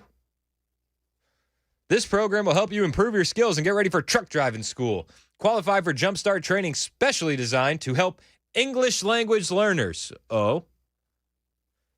Enroll and pass in DMAX Trucking School at no cost to you. Get your Iowa commercial driver's license. Get a driving job following graduation. So it's not just California. It's Pennsylvania. It's Iowa. This is very widespread. And I fear it's more widespread than we really want to know and we really want to talk about. Secretary Duffy continues. What's on your load? What are you carrying? Where are you going? Where are you coming from? You have to be able to communicate with law enforcement. And so this driver was pulled over in New Mexico last month in July after our initiative was fully in the works. And they failed in New Mexico and they pulled him over for speeding to give him the English test. And had they done that, they would have put his vehicle out of service and taken him off the road. But because they didn't follow our directive, he went back on the road and was able to commit this horrific crash in Florida, taking 3 innocent lives with them. And so, I mean, it's just the more you hear, the more it infuriates you. So, had they been following the Trump administration's executive order, New Mexico could have got this guy off the road before he killed that family. Weird. Let's go to Daniel in the borough who owns a CDL license company. What's up, Dan? Hello. I wanted to clarify, there is a new federal law that has come down where you have to send new drivers to trucking school, and it has taken the ability to self-train drivers out of the hands of companies. So we're a small company run run about 10 or 12 CDL truck drivers. I'm one of them, and my dad trained me. I trained most of the people working for us, and then, I don't know, 3 years ago, give or take, federal government said you have to have passed a CDL trucking course before you can get your license. You pass that, you go down to the DMV, you submit your certificate, and you get your license. It used to be when you felt comfortable that you could pass the test, the state performed the test, and if you passed, you got your license. Now it's all third party, and I think the federal government made a misstep with that. So you think that by making that law and kind of putting it into the third-party hands, that's what's created a lot of this issue with these fly-by-night companies? Absolutely, because I can't hire somebody on and say, I'll teach you how to drive this semi, and when I feel comfortable, when I feel like it's okay for you to drive a truck down the road with my name on the side of it, then I'll send you down there to get your test. If you pass, then you can drive for me. I can't do that anymore. So how do you remedy this issue, but also keep it safe? So, like, you know, good companies like yours aren't hurt, but the companies that are giving these licenses to illegal aliens aren't benefiting from it, because it sounds like it's a double-edged sword. You need to put the test back in the hands of the state, because they don't care. They don't care if you pass or fail. Whereas the trucking company, or I'm sorry, the trucking testing company, we have a 100% pass rate. Well, that's not a good sign. That's not as good of a sign as I think it is. Like, but if you put it back, but if you put it back in the hands of the state, that might sound good for Tennessee. It might sound good for Alabama, but what does that look like in New Mexico and California and New York or Illinois? Can't be any worse than it already is. I mean, we didn't seem to have these problems 4 years ago. Fair enough. Or at least not as many. Yeah, or it wasn't publicized when it did happen. That could very well be the case too. It could be that it's the same amount that's happening now, but we're paying closer attention. And I agree. You got to be able to read the signs. You got to be able to speak English. I'm not discrediting that, but I think that's a smaller issue than the main issue, which is that testing is now basically pay to play. Interesting. Well, hey man, I appreciate your insight and your expertise, Dan. Thanks so much. What's your company? You want to give them a shout out, or you want to just leave that off the air? We'll leave it off the air because I'm commercial and it's tree related. So if I got put you. my name out there, yeah. I'm picking up what you're you're putting down. Too many residential calls. All right, so. I appreciate the call. That's Daniel in the borough. We got a lot more to talk about. There's more audio from this J.D. Vance interview I want to get to. He talks about the phone call between Vladimir Putin and Donald Trump and why it was so unprecedented, how Donald Trump cuts through the noise to get the job done. It was a really cool clip, and I'll bring it to you next. It's 10:52. This is Super Talk 99.7 WTN.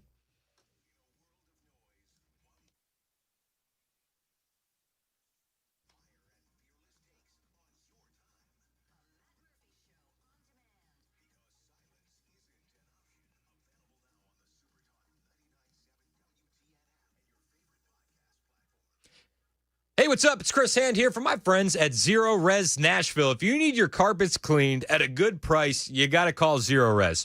Now, we have the boys in baseball practice, in baseball in Murfreesboro, and I tell you what, no matter what I say, I'm like, boys, take the cleats off before you go in the house, and they never do.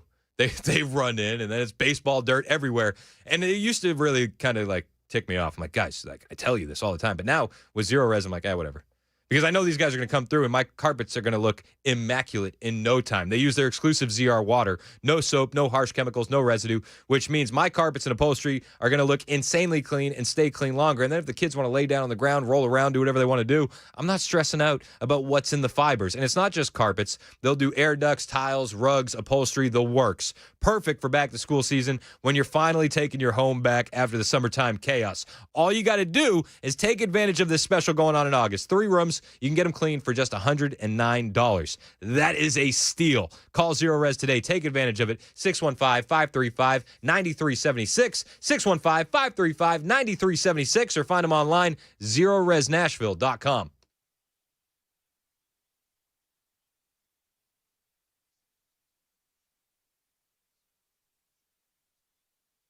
J.D. Vance descended upon Union Station in Washington, D.C. today, and he was met with some unhinged leftist protesters.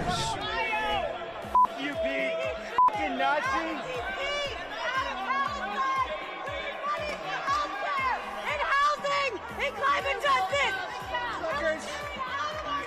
Now, there's a couple ways that you can deal with radical leftist lunatics, but I want to highlight the method that JD chose today. This method is, of course, the all-encompassing point and laugh. This is the guy who thinks people don't deserve law and order in their own community. Like and subscribe for more tips on how to deal with unhinged leftist lunatics out in the wild. This has been brought to you by our friends at Zero Res Nashville. If you need your carpets cleaned, go to ZeroResNashville.com.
Again,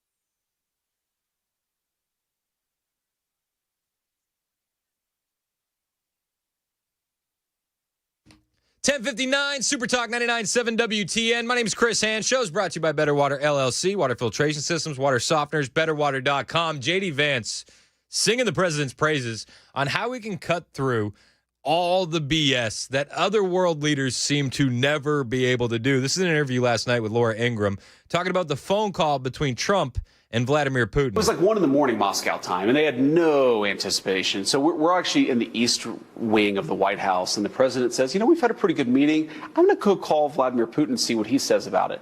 And everybody's like, oh, you're going to call him next week? And he's like, no, what time is it in Moscow? Let's call him right now. And I think one of the things I've realized about President Trump's leadership is he cuts through the BS of some of these diplomatic protocols and just says, I'm going to get things done. If I want to talk to somebody, I'm going to talk to somebody. You had a lot of the Europeans who were saying, no, there needs to be proper, vetting, and the teams have to prepare the phone call and blah, blah, blah, blah, blah. And the president was like, no. I want to talk to the guy. I'm going to talk to the guy. And I think that kind of no holds barred, no BS diplomacy is part of the reason why we've made the progress we have. I completely agree. There's nobody that can cut through the noise like DJT. JD Vance is absolutely right. It's 11:01. This is Super Talk 99.7 WTN.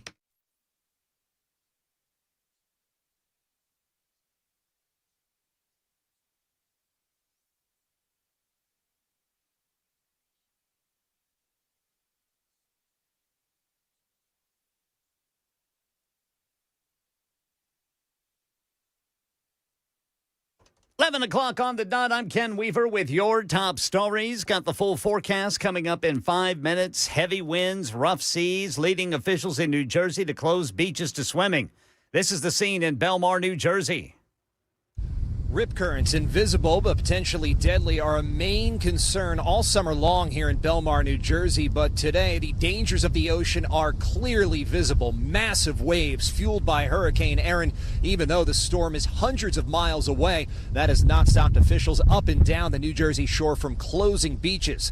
Powerful winds also having an impact, 25 miles an hour with gusts up to 35, blowing bits of foam from atop the ocean across this vacant beach. Brian Clark, ABC News, Belmar, New Jersey. Learning more about the bomb threat at University School of Nashville. That threat was sent through an email to a staff member. The school had to be evacuated, but the all clear is being given. And now Channel 4 says this very same email prompting the evacuation at University School of Nashville has been seen at other schools across the country.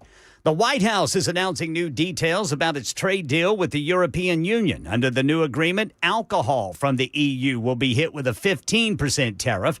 The same rate applies to some European pharmaceuticals as well as semiconductors. Meanwhile, cars built in places like Germany and Italy will continue to face 27.5% tariffs, expected to primarily impact high-end manufacturers like Mercedes and BMW. Ahead of final approval of Texas redistricting in favor of Republicans, California's teeing up its own to favor Democrats. The Democratic-leaning congressional maps in California emerged earlier this week from a state assembly committee. Now they're going to go to a vote in the state assembly, which is the lower chamber there. That vote could come as early as today. Ultimately, it's then got to be passed by the state Senate. But then in California, there's an additional step that a state like Texas does not have, where these maps then have to go to a vote, to a referendum of California voters. That's Jay O'Brien reporting. Walmart says tariffs are increasing costs, but America's largest retailer says sales and profits both increased in the second quarter. The company's chief financial officer telling CNBC the American consumer has been resilient. More Walmart customers buying in bulk. Sales at Sam's Club warehouses were up nearly 6%, exceeding expectations. That's the latest news. Weather is next. I'm Ken Weaver, WTN News.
It's 11:06 on Super Talk 99.7 WTN. My name is Chris Hand. Show's brought to you by Better Water LLC, water filtration systems, water softeners, betterwater.com.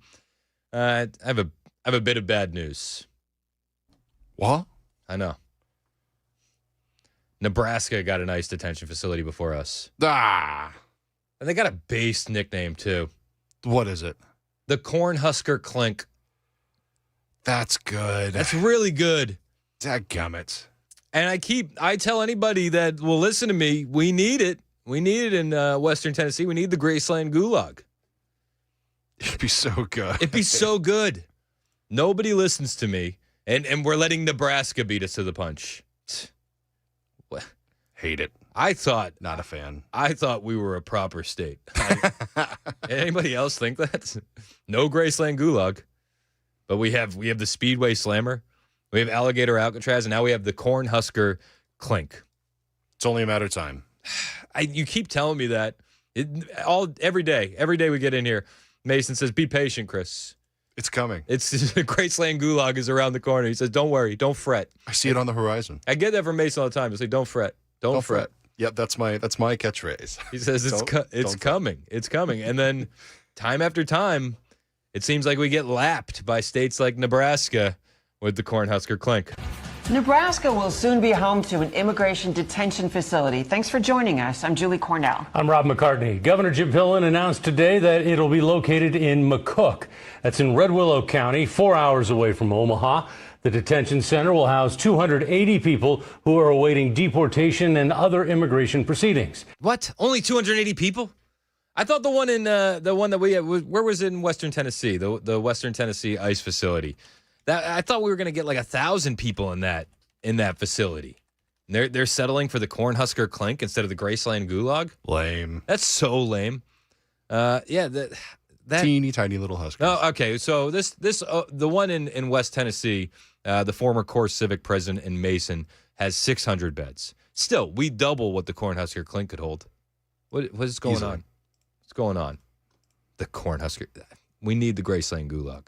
And it's not just the detention center. Tonight, we have team coverage. Bill Shammer shares how other Nebraska agencies will help with immigration enforcement. First, Pete Cudahy leads off our team coverage with logistics of the project.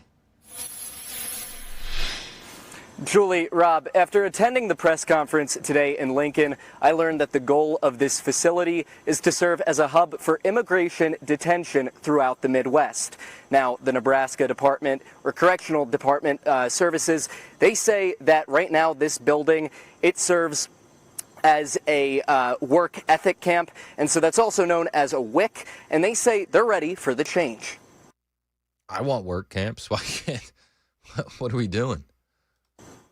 Tuesday, the Nebraska Department of Correctional Services announced plans to work with the federal government on a facility housing immigration detainees. It is our intent to partner with U.S. Immigration Customs Enforcement, ICE, to repurpose the work ethic camp as an ICE detention facility. The site currently serves as a work ethic camp. It's home to 186 detainees who are considered low to medium risk. I mean, listen, I don't want to be as salty as I sound. But the amount of illegal aliens that can be held in the Cornhusker Clink is essentially equal to the amount of jobs that the Graceland Gulag would have created in Mason, Tennessee. So it's like we're really dropping the ball here. I really want the Graceland Gulag in my town. I want the T-shirts. I do. Again, your stand at the BNA hole would be blowing up right now. Oh, my gosh. It'd be explosive. Graceland Gulag and BNA hole shirts. I really do need to start a T-shirt company. Huge. I'm selling them on my TikTok shop. People do that. Oh, for sure. People make so much money off of it. Dude, oh my gosh.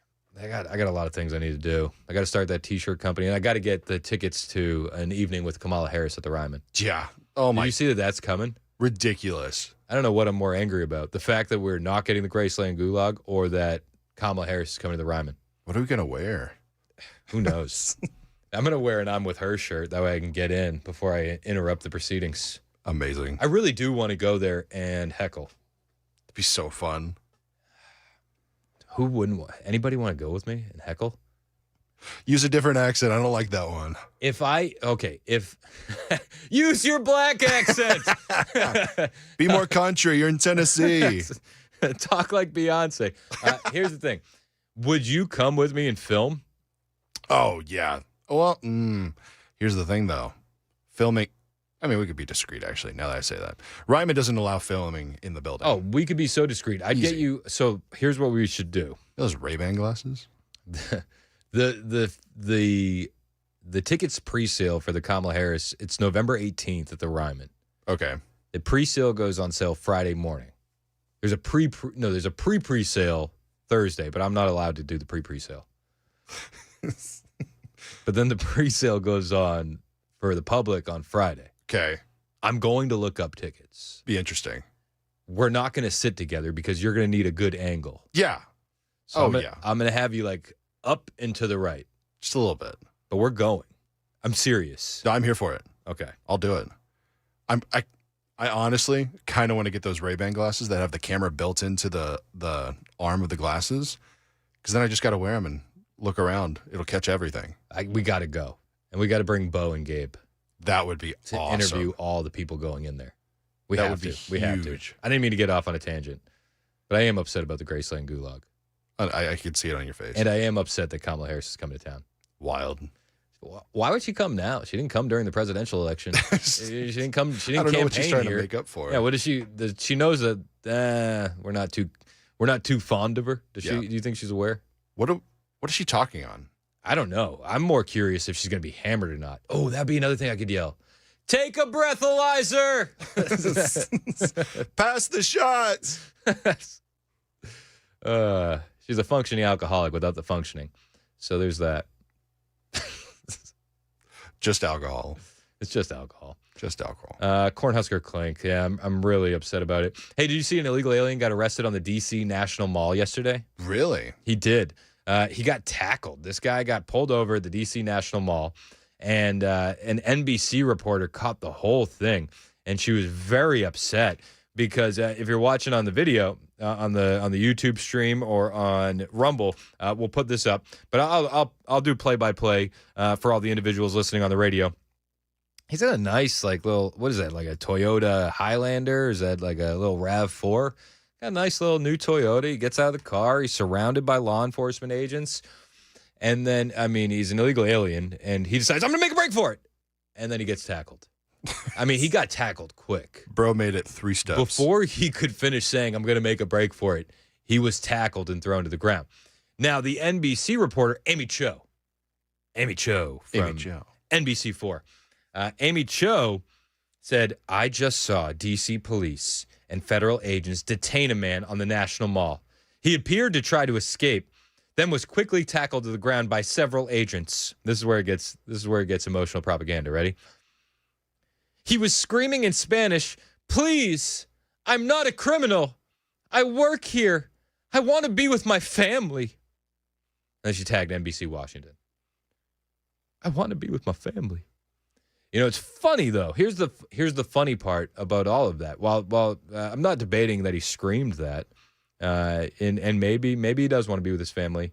Maybe he was trying to go to work. Maybe all those things are true. But this is also true. This illegal alien was from Mexico, and he was previously arrested in January of 2024 in Fairfax County for aggravated sexual assault of a 13-year-old.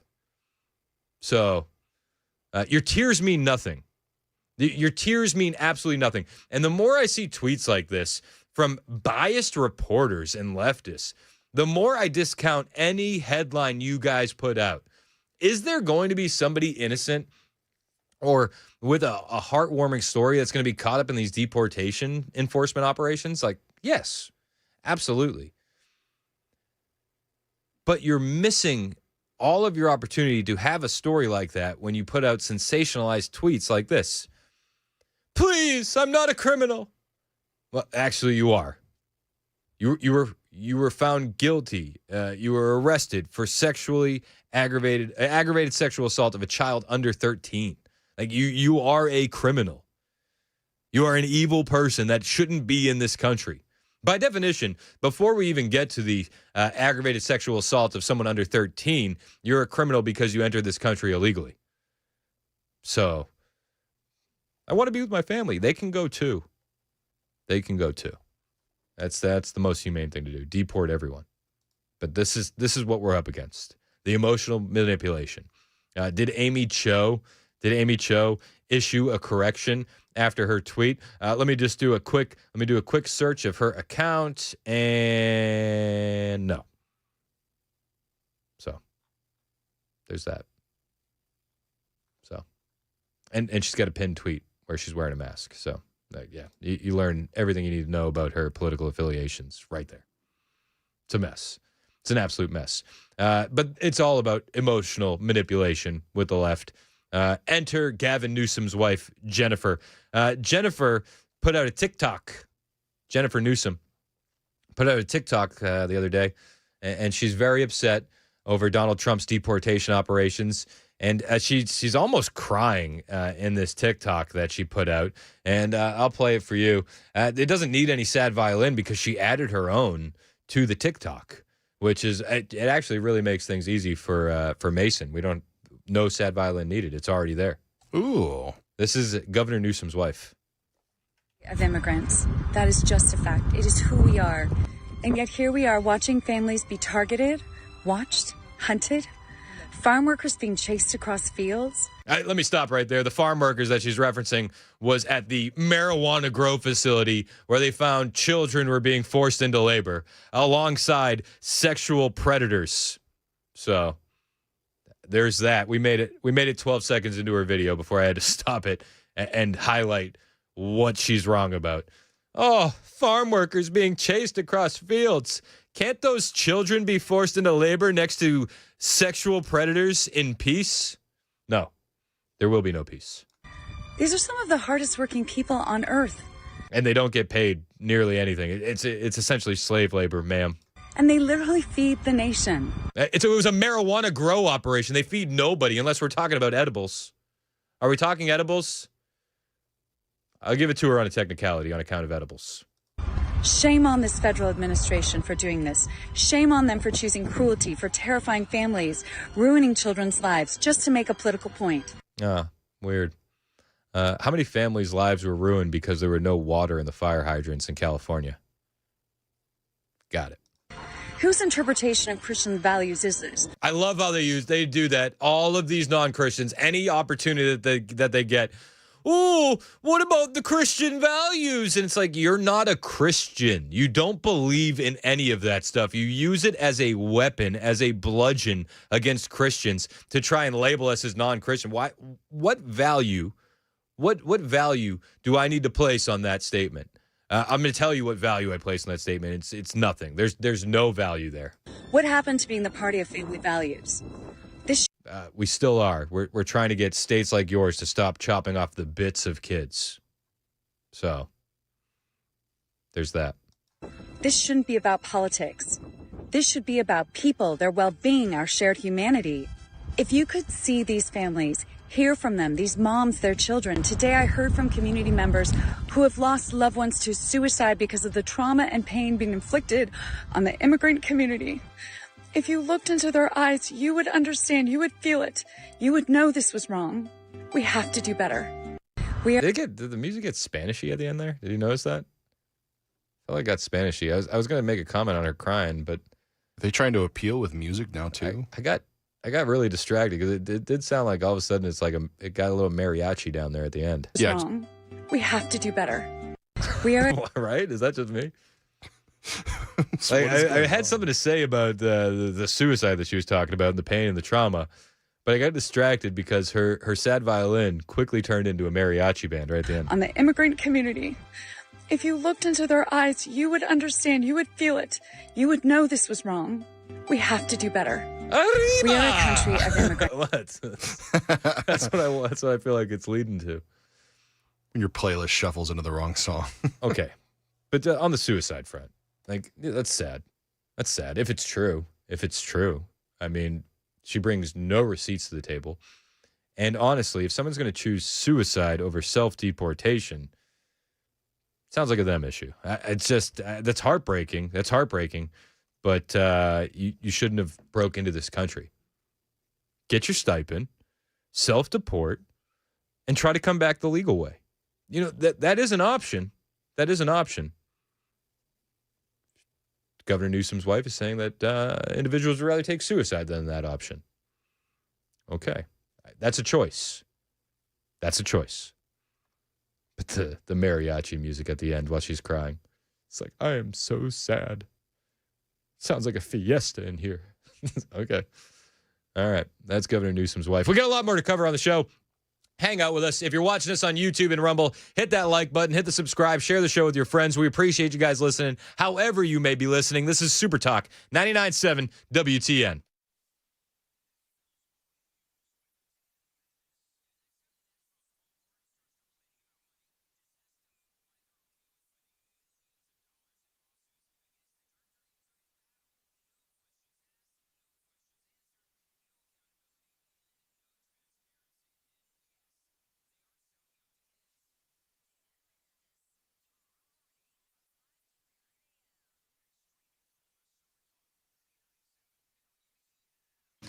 You know who won't sell out those kids? Busy Bee Plumbing, Heating, and Cooling. It's back to school season, and Busy Bee is bringing the buzz with big savings and sweet giveaways. If you got septic issues, don't wait. You can get 15% off right now on any septic work, main drain lines, or whole home repipes just in time for the new school year. If you need to upgrade your HVAC system, do it now, and you'll be entered to win the Healthy Hive giveaway. That's a $1,500 sponsorship to the local school of your choice. We hear all the time, teachers coming out of their pockets to pay for their own school supplies. Imagine if you could bless that teacher with a $1,500 giveaway. Busy Bee wants to make it happen. And here's a gift sweeter than a red apple. You join that Beehive Club. I'm a member. It's awesome. You can gift a free membership to a local teacher, coach, or faculty member. Buy one, gift one. It's that simple, and that's going to grease the wheels on a great school year. All you got to do is call Busy Bee Plumbing, Heating, and Cooling at 615-775-7833. That's 615-775-7833. Busy Bee Plumbing, Heating, and Cooling wants to make this school year the healthiest one yet. Schedule your service today, busybeehvac.com.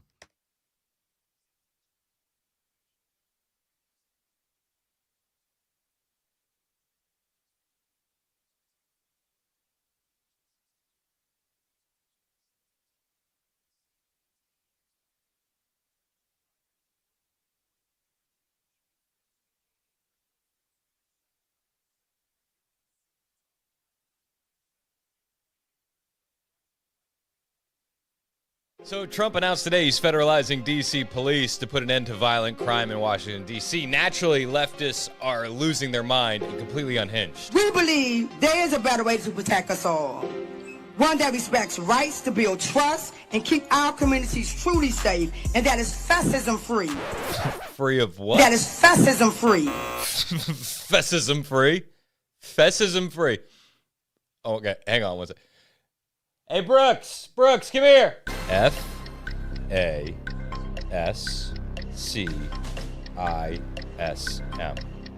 Fascism? Correct, fascism. I didn't mean to turn this into an ad for homeschooling versus public schooling, yet here we are. Maybe she should have proofread that.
All right, drivers, got a crash blocking the off-ramp left lane, 65 North Loop northbound to 65 North, exit 86. And a bomb threat prompts a massive police presence and evacuation of a Nashville private school. It apparently happened at other schools around the nation. We'll tell you at 11:30 in Super Talk 99.7 WTN. That's Ken Weaver in the newsroom. My name is Chris Hand. It's 11:26. This is Super Talk 99.7 WTN. Show is brought to you by Better Water LLC, water filtration systems, water softeners, betterwater.com. So we heard earlier today that Donald Trump got a huge victory in New York, where the judgment against him via the Letitia James court case, the $464 million civil penalty, has been thrown out by an appeals court. Now, Donald Trump didn't take any time. He's already on Truth Social with a victory lap. You ready? You ready for the victory lap? It's a doozy. It's a doozy. Let's begin. You see, if you're watching on the stream, you see this book of a Truth Social post I have, right? I mean, we might be getting to the news late, boys. Here's Donald Trump. Total victory in the fake New York State Attorney General Letitia James case. I greatly respect the fact that the court had the courage to throw out this unlawful and disgraceful decision that was hurting business all throughout New York State. Others were afraid to do business there. The amount, including interest and penalties, was over $550 million. It was a political witch hunt in a business sense, the likes of which no one has ever seen before. This was a case of election interference by the city and state trying to show illegally that I did things that were wrong when, in fact, everything I did was absolutely correct and even perfect. Every single dollar was thrown out, even the penalties imposed on us by the corrupt judge, one of the most overturned in history, Arthur Engoron. I wasn't given a jury, and during the course of the trial, which lasted a long time, was not given one ruling in my favor by this political hack. But worse than him, if that's possible, was Letitia James, a corrupt and incompetent attorney general who only brought this case in order to hurt me politically. She is a Trump deranged lunatic. They made me bond the outrageous sum, which never happened before, and which cost me millions of dollars a month. It should have never been allowed to happen, and everyone knew it. Importantly, the vote was 5-0. I'm so honored by Justice David Friedman's great words of wisdom, which should be read by everyone. I would also like to thank the court for having the courage to make this decision, which is already going down as one of the worst business persecutions in the history of our country. Sadly, there are other cases against me that are equally disgraceful, including those headed up by corrupt judges like Juan Merchan, whose daughter collected millions of dollars in fees from crooked Joe Biden and Kamala Harris, while her father shockingly refused to recuse himself from a vicious, corrupt trial, which is also under appeal. One in which every legal pundit in New York said there was no case, and even editorial board said, do not do this. Judge Merchan gave me an unprecedented gag order, not letting me talk about him or his daughter, or the fact that appellate judges thought he should not be doing the case, but he did it anyway. Many lawyers said that his daughter and him created one of the greatest conflicts of interest they had ever seen. Judge Lewis Kaplan, the other remaining case whose wife, family, and friends attended his 2 trials, is as mean and nasty as anyone I've ever met. That case, also on appeal, should have never been brought and should be admonished for abuse and every other thing that can be thrown at a corrupt judge. He loved the publicity and would not let us present irrefutable evidence that we wanted to present. The Clinton-appointed judge should not be allowed to get away with this scam. These were all political trials in an effort to destroy my viability as a presidential candidate before, during, and after the election. They were strongly coordinated with the Biden-Harris campaign and will go down in history as among the most corrupt cases ever brought. These 2 cases are even more ridiculous than corrupt Letitia James' case and will be found out to be so in the very near future. All of these judges should be ashamed of themselves for allowing them to happen. They are political hacks who did everything possible to hurt me as a candidate. This was an attack by Biden-Harris administration on their political opponent, me. It is such an honor to have withstood it, thrived, and even become president of the United States despite the horrible things that were done to me. I'd like to thank and congratulate my son, Eric Trump, and all of the many people in the Trump organization that fought so strongly for justice. My legal team refused to give up against heavy odds. This is a great day for New York City and state. I was waiting for an end with a thank you for your attention to this matter, but we Yeah. didn't get it. Maybe you thought, it's a little bit long. Just drop the thank you for the attention to this matter. His thumbs got tired. Keep it concise. That's President Trump reacting to the court case being thrown out. We'll talk a little bit more about it on the way in the lightning round, but right now, it's Ken Weaver's headlines on Super Talk 99.7 WTN.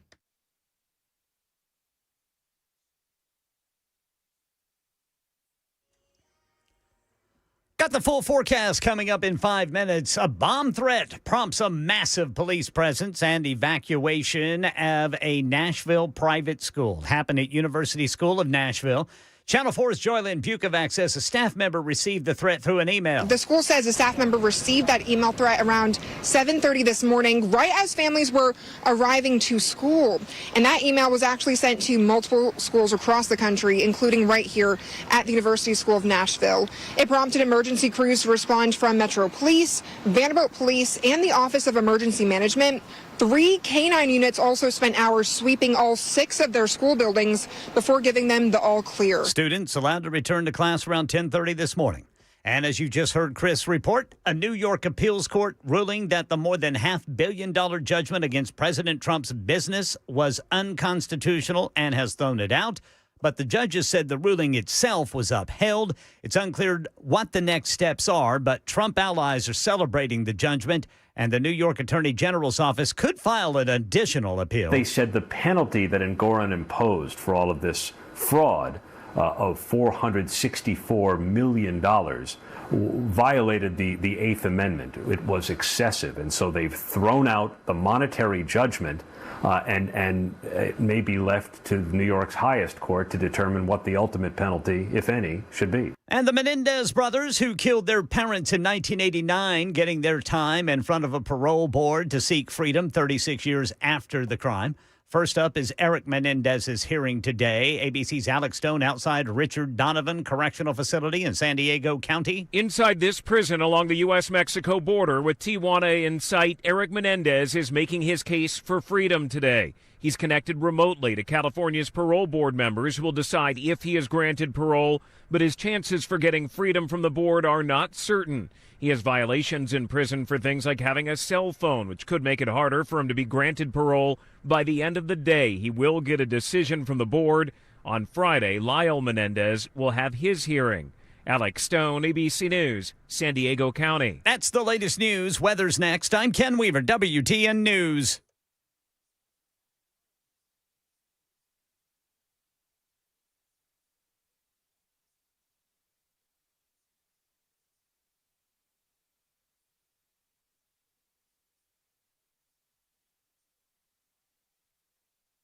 $11:34, Super Talk 99.7 WTN. I'm Chris Hand, here for my friends at Better Water LLC. If you're tired of weird smells, stains, or just plain old bad tasting water at the house or at the office, you need to talk to Better Water LLC.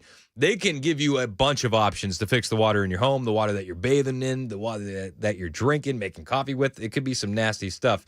And you can think of what they're going to do is like adding a giant Brita filter to your entire house or your entire office. Or they could scale it down and just do one for under the sink, and it'll handle everything, removing sulfur, iron, chlorine, bacteria, even E. coli from your water. You might be thinking to yourself, I don't have any of that stuff in here. Are you sure?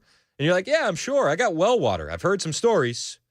You're like, yeah, I'm sure. I got city water. I've heard some stories. Better Water will test your water for free. If you have the nasty stuff in it, they offer a range of options from reverse osmosis, specialized filters to UV lights. You name it, Better Water has you covered. These guys are local, based out of Smyrna, already treating the water at the hospitals around town and the local coffee shops. Stop drinking the junk out of your tap. Talk to Better Water today. 615-355-6063. That's 615-355-6063, or find them online, betterwater.com.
Did you see this? This guy is from India. He makes a rogue illegal U-turn and an SUV slams into the back of his truck, killing 3 people inside. The highways are littered with illegal alien truck drivers killing people. How do they get their licenses? Well, he's in California. We are working with the federal government to extradite him back to Florida. He will face incredibly severe charges here, and then he will be deported. But I will tell you that where was the role of the company in all of this? I don't think this guy spoke English. He clearly didn't know what he was doing behind the wheel. And yes, you shouldn't be giving illegals driver's license. We don't allow that in Florida. California does. They've issued probably over 1 million licenses to illegals in recent years. Democrats always say, if we could just save one life. Imagine how many lives we could save if we required all of the truck drivers out there to speak English and be citizens of America.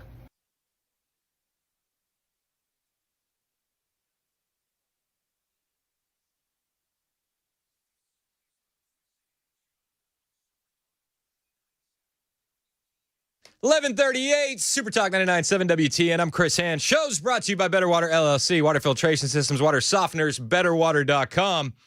So I got in the pre-sale. I lied. I actually had the code for the pre-sale for the Kamala Harris Ryman tickets. How are we looking on prices, though? Pretty expensive. I'll be honest with you. I'm looking at the pre-sale prices, and it's like $100 to get in the building. What? And I'm like, so part of me is like, okay, is that because this is pre-sale? Do I wait closer to the event and get them at a better clip? I feel like people scalp those tickets somehow. I feel like you get in for cheaper than $100. Probably. Especially around here. Maybe not. So I check with management. I'm going to grab 2 tickets. Wait, I didn't see you leave the room. Did you go talk to Paul? No. Should I check with him? I met my wife. Oh. What? Got to make sure you don't splurge a bunch for the Dems out of the bank account. I said, I literally just sent a message to Virginia. I said, I'm not sure how much it's going to cost, but I need to buy tickets for me and Mason to go heckle Kamala Harris at the Ryman. I was getting ready to say, man, you need to get Bo and Gabe out on this. Yeah, that's what we said. We need Bo and Gabe. We literally said that a little while ago. We definitely need Bo and Gabe. Try and record the same people going in and then going out and see how they react. Oh my, before and after. Yeah. So I checked with management, and she said, and I quote, "Do it. Just be safe." Hey, as long as we're safe, we're good. We're going to be safe. We'll be fine. We're going to be safe. You sure about that? Yeah. I guess it depends on the political leaning of security as they drag me out. True. I think that. True. Okay. I probably do have to run it by management. And I'm not going to talk about this anymore. Just to let you know. It's one of those things. If this happens, it's going to happen. That's weird. That's weird. Isn't that weird? Kamala Harris at the Ryman Auditorium. It's the acoustics. Imagine that cackle with the acoustics, Ken. Hit the hotkey, brother Mace. Imagine this with the acoustics of the Ryman. Hold on, I gotta find it. I deleted that thing because You deleted so long ago. Why would you delete it? It's a gem. It's terrifying. Ooh, there's a couple. Ryman too. There's a couple of those. The good echo that probably sounds like what it would sound like in the Ryman. Oh man, the acoustics in there would be phenomenal, but it just scares me to have her in there. Boys, you know where this hotkey is. We're gonna wear this hotkey out on Halloween. I'm gonna take suggestions in the YouTube chat on what if I was going to heckle Kamala Harris, which I wouldn't. Oh. But if I was, what would you want me to shout? Again, just for the sake of transparency, I'm not going to talk about this anymore because we need to lay low, y'all. If we're gonna roll with this and we're gonna go in motion, we got to keep it under wraps.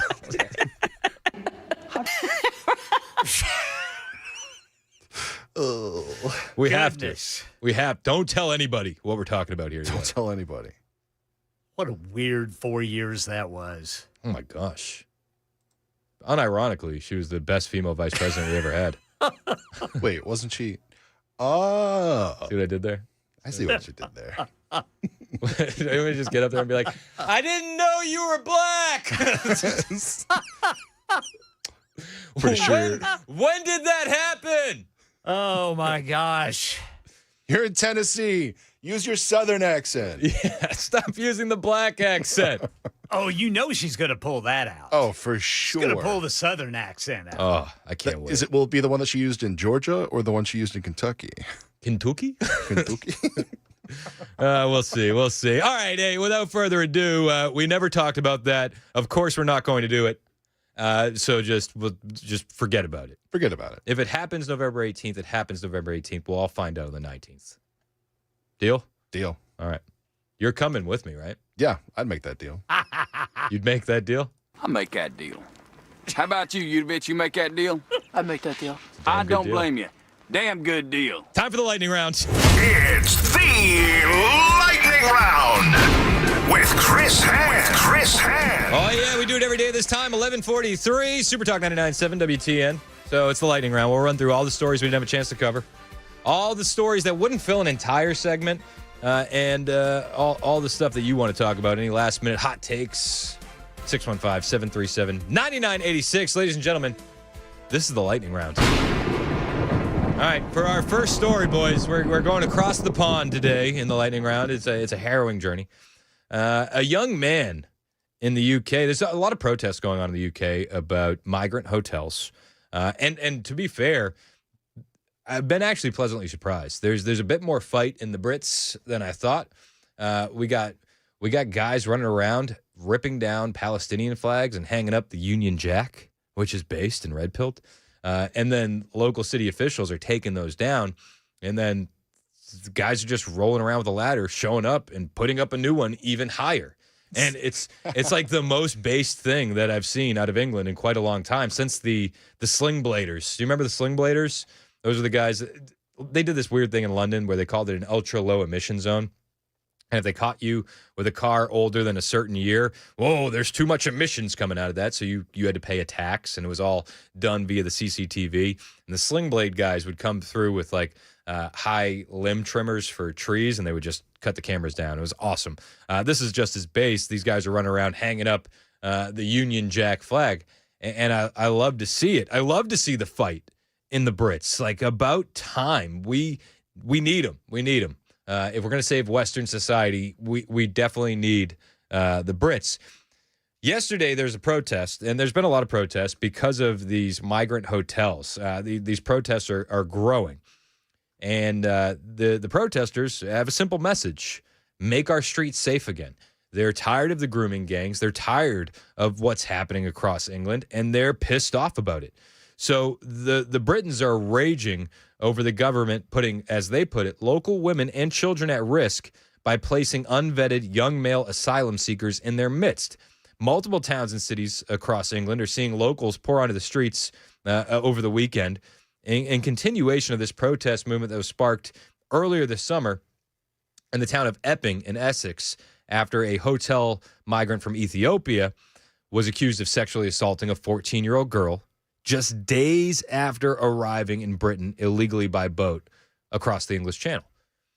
So the Brits are pissed. So you have all these protests going on, and I do like to see the fight.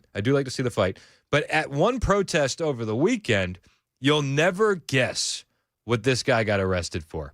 They told him he was being arrested for being, and I quote, insensitive to Muslims. Okay?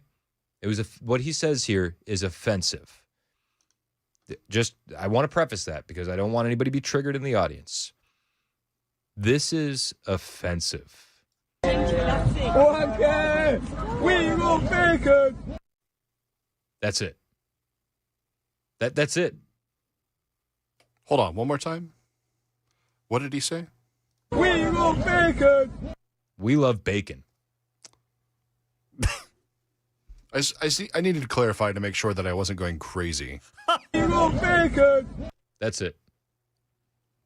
That's it. Remember a couple days ago, Keir Starmer said they had free speech in the UK? Do you remember that? Yeah. Like a couple weeks back. Oh, we got free speech. What are you talking about? Oh, really? Really? Because a young man just said, We will bacon. And he got arrested. Really? He got arrested. The video continues. Wow. As he's getting led away by police, this guy gets snatched up out of the crowd. There's a little bit more dicey language, and I know, so I'm not going to play the rest of the audio. But he's led away, and people are like, what the bleep are you doing, mate? I always throw mate at the end. What are you doing, mate? And then the other members of the crowd start yelling things about bacon as well, in reference to the police officers. But this is the state of England currently. It's a mess. We love bacon. Well, congratulations, you got arrested. You hurt the cops' feelings. It wasn't even. I don't even think it was the cops' feelings. I think they said that they were going to hurt Muslim feelings. If you move to a country where individuals like bacon, we're not going to hide that love. It's a great food. People love it. Plus, what are we just assuming that he didn't mean turkey bacon? Yeah. So that's didn't they say making assumptions was bad? They did. That's what's going on Shouldn't over be in doing that, that's what's guys. going on over in the UK.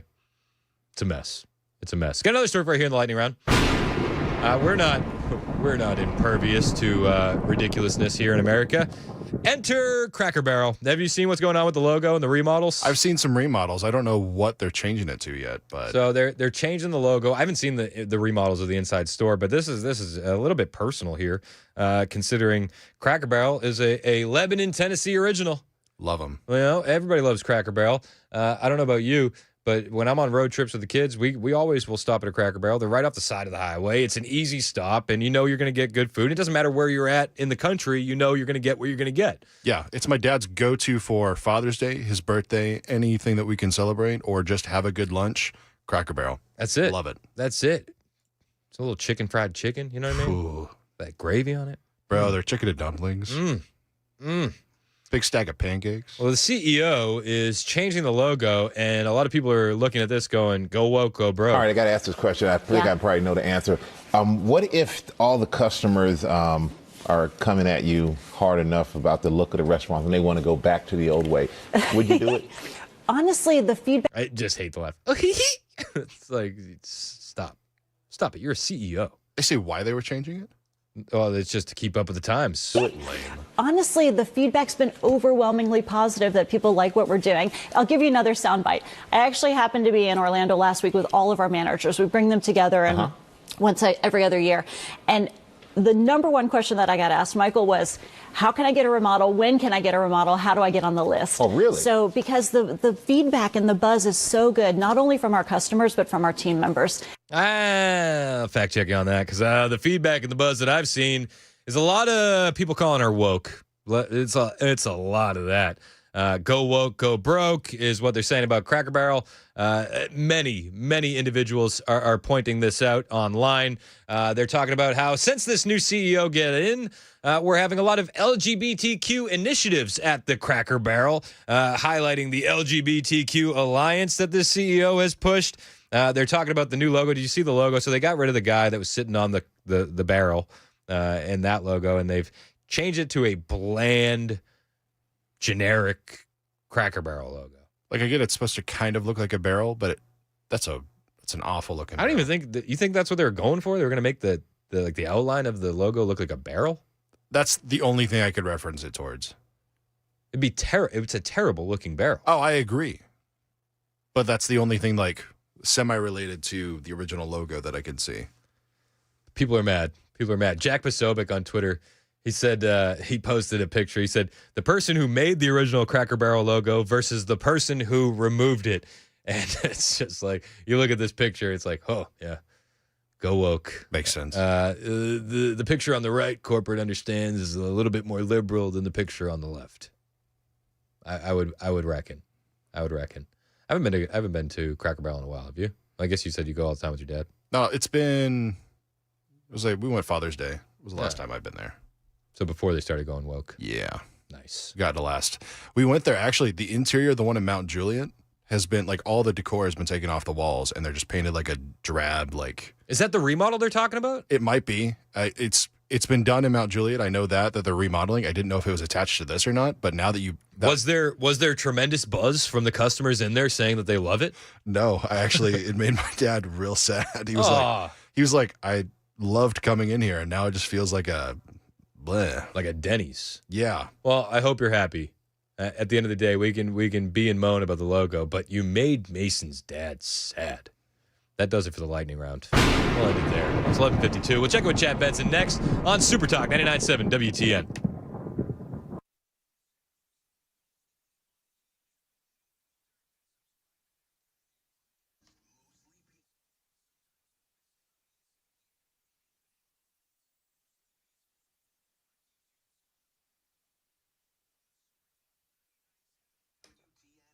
Hey, what's up? It's Chris Hand here for Cover Nash and my friend Shane Ring. He runs Cover Nash. And if you think that you got to wait till open enrollment to get better health insurance, to save money on health insurance, I'm here to tell you that is a myth. And Shane Ring at Cover Nash will dispel that myth.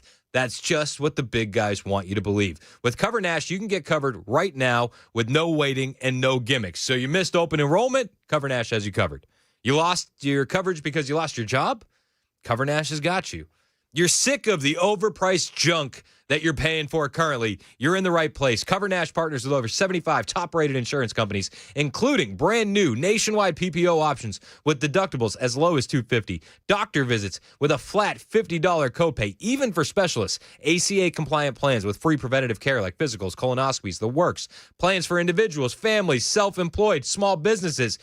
Cover Nash has you covered. Stop overpaying, stop waiting, and stop thinking you're stuck. 615-465-0023 is the number to call. That's 615-465-0023, or you can find them online, covernash.com.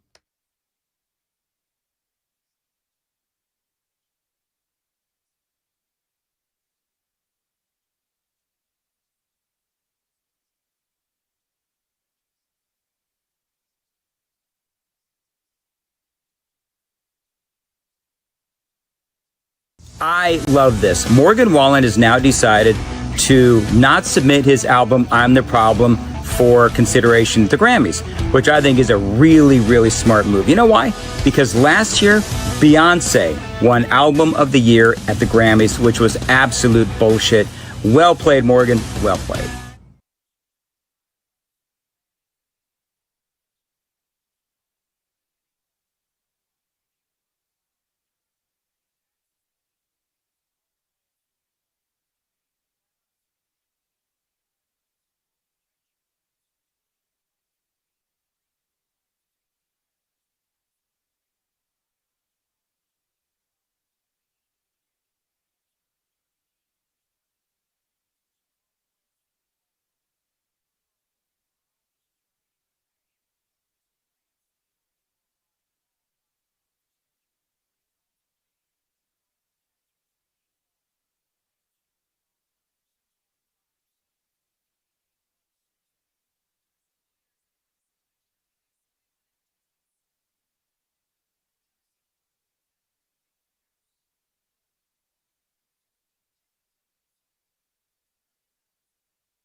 Elon Musk's privately funded tunnel from downtown BNA. The most cutting-edge transit systems in the world. They call it the Music City Loop. We call it the BNA hole. We've submitted a list of questions, and so we're looking forward to the opportunity to get answers. Questions like, how does a tunnel work? Or how can I be the biggest a-hole in the room without even trying? Because clearly, the fiscally responsible thing to do is to keep traffic backed up until every driver becomes an a-hole. The BNA hole. Zero cost to the taxpayers, and that's the real problem for the left. I kind of think that's on brand. Not enough opportunity to play tax collector a-hole.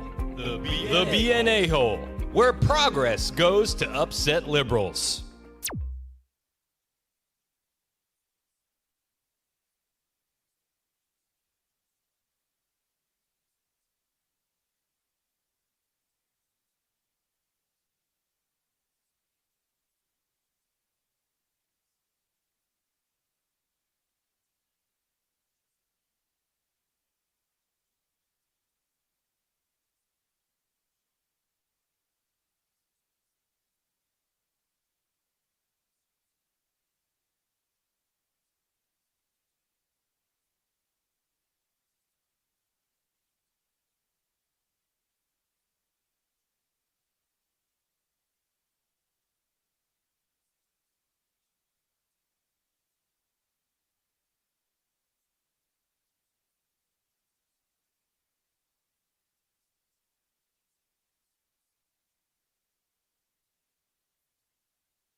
It's 11:58, Super Talk 99.7 WTN. Hey, how are you? It's Chris Hand. Show's brought to you by Better Water LLC, water filtration systems, water softeners. You get those at betterwater.com. In studio with Chad Benson. What's up, Chad? What's up? How you doing, man? What's up?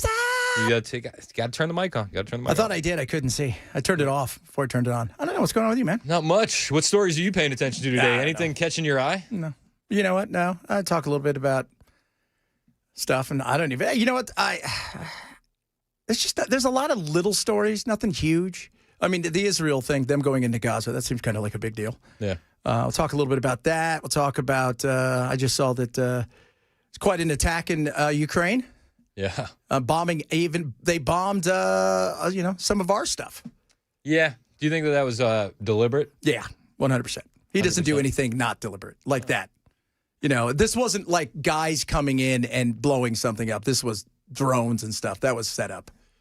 Yeah, but I mean, you've been of the opinion that no peace is coming out of this deal Not for a at while. all. No. He's going to eat until he satiates his appetite and gets to that point where that next bite is just too much. I don't see why. Why would you stop? You got no reason. If they're willing to give up the land and then you can get yourself back to a place where you can make some money with some of these countries that you've been sanctioned by, why not? But they're making almost nearly the exact same because India and China picked up all the slack. And so did Europe when it came to coal and it came to natural gas. There's always more money to be made. Yeah. Well, but I also think he's at the point, too, where what's he going to – it's not like everybody's going to let him back in immediately. No. So that's also the other side of it, you know. But so we're going to talk a little bit about that. I don't know what else to talk about. There's got to be a certain point where he starts thinking about legacy. What is he leaving Russia as when he leaves? Mm-hmm. And if you start the peace process now, you could leave them in a better spot by the time you're done than you are currently. Yeah, that's a possibility. I think he thinks if I could reunite a good portion of the Soviet Union, that would be my legacy. Yeah, we'll see. I mean, only time will tell at the end of the day. Chad's in next. It's 12 o'clock. This is Super Talk 99.7 WTN.